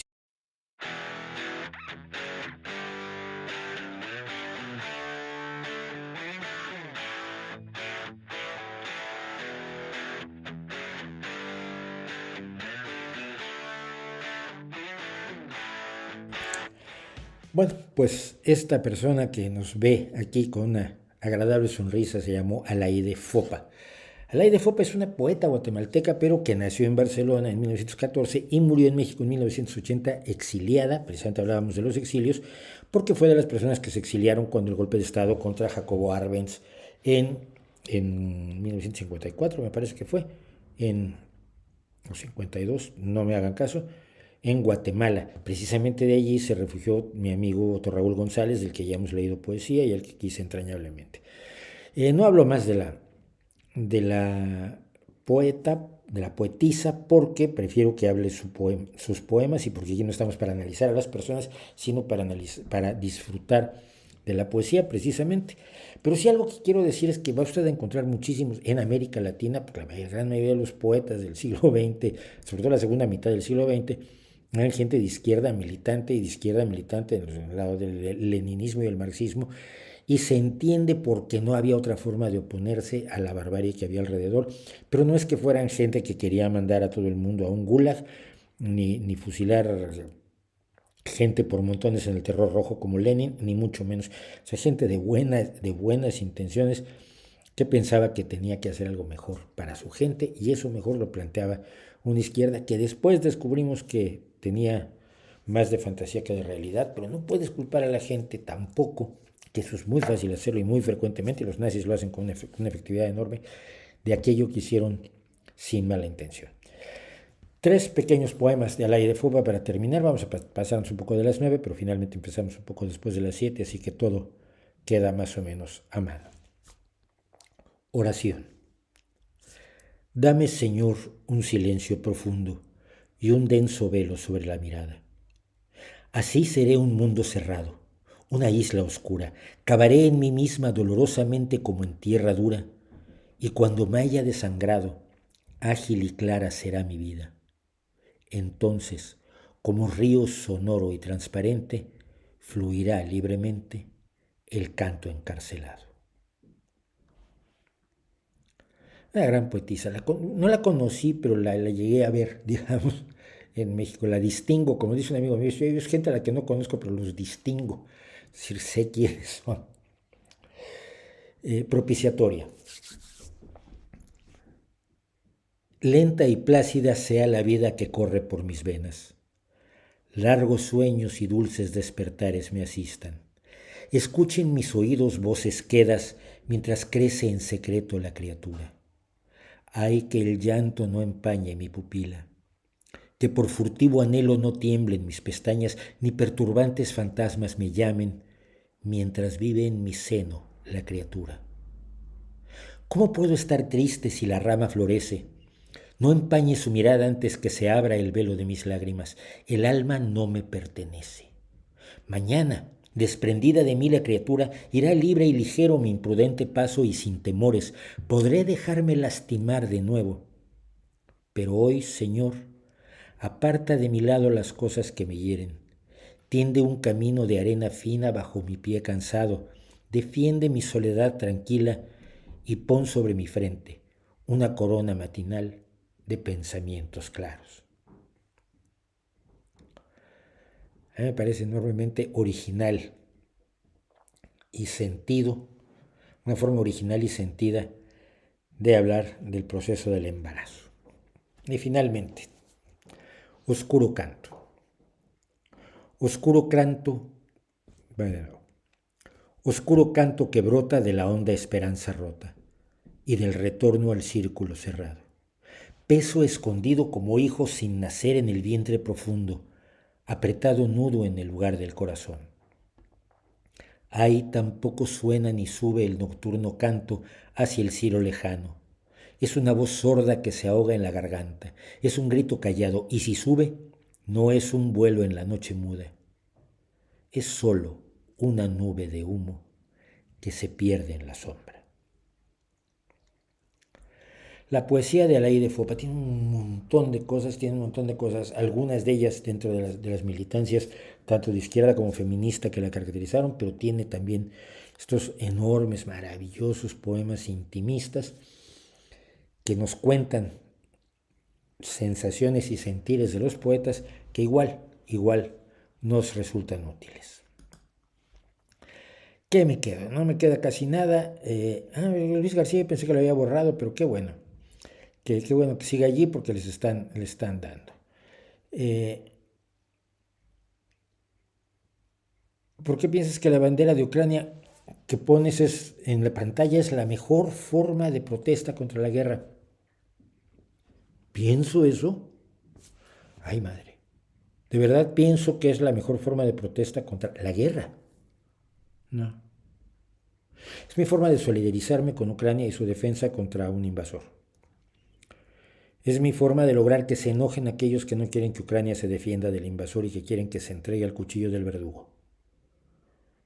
Es mi forma de decir que admiro el heroísmo de los ucranianos desde el momento en que Zelensky dijo: yo no necesito que me den un viaje, sino que me den municiones, cuando le ofrecieron salir huyendo de Kiev para dirigir la guerra desde algún lugar cómodo, por ejemplo en París, porque mucha gente siempre acaba en París.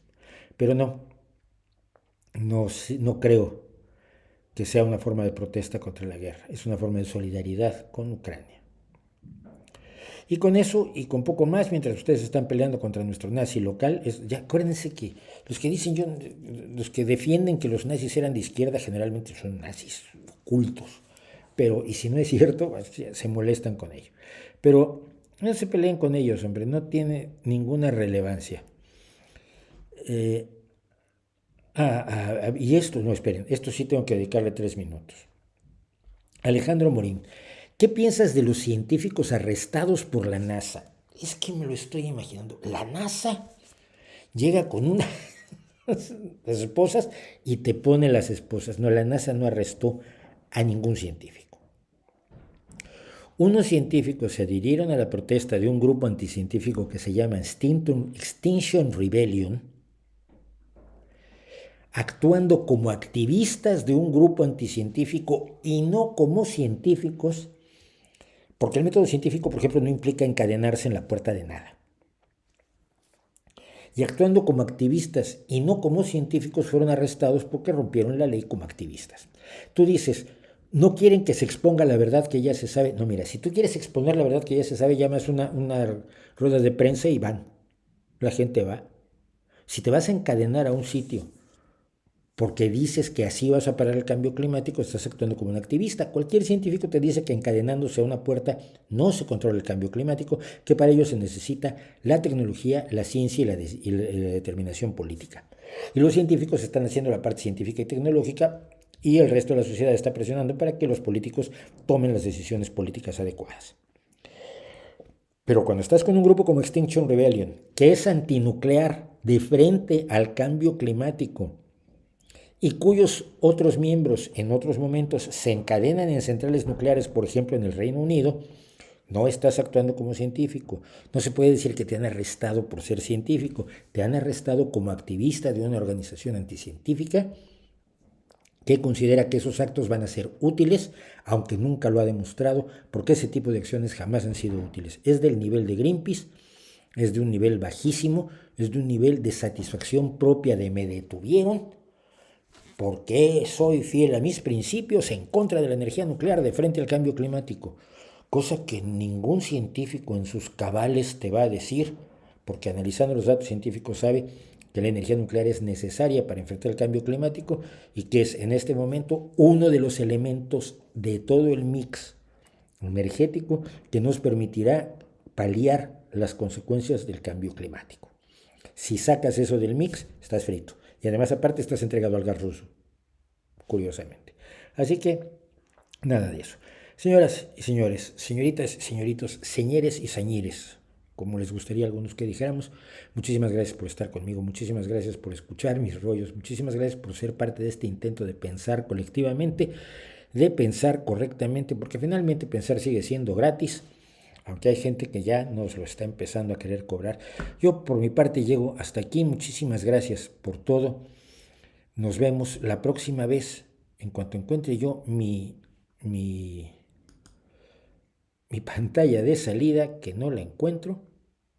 Esto es maravilloso. Ah, sí, ya la encontré. Ahora sí, muchísimas gracias por acompañarme. Nos vemos, los invito, los miércoles. Video temático, el de ayer sobre nazismo, está levantando ampollas y me da muchísimo gusto. Los jueves aquí nos vemos de 7 a 9, nuestro streaming. Todos los días, lunes a sábado, a las 11 de la noche, estamos poniendo ahora música.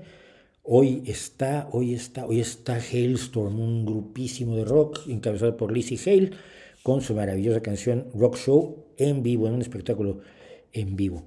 Y todos los días cortes de este streaming para quienes no lo pueden ver completo, no lo quieren ver completo y solo les interesa una parte, pues hacemos cortes temáticos. Eso es todo, muchas gracias y ahí les dejo mi reputación para que la hagan pedazos.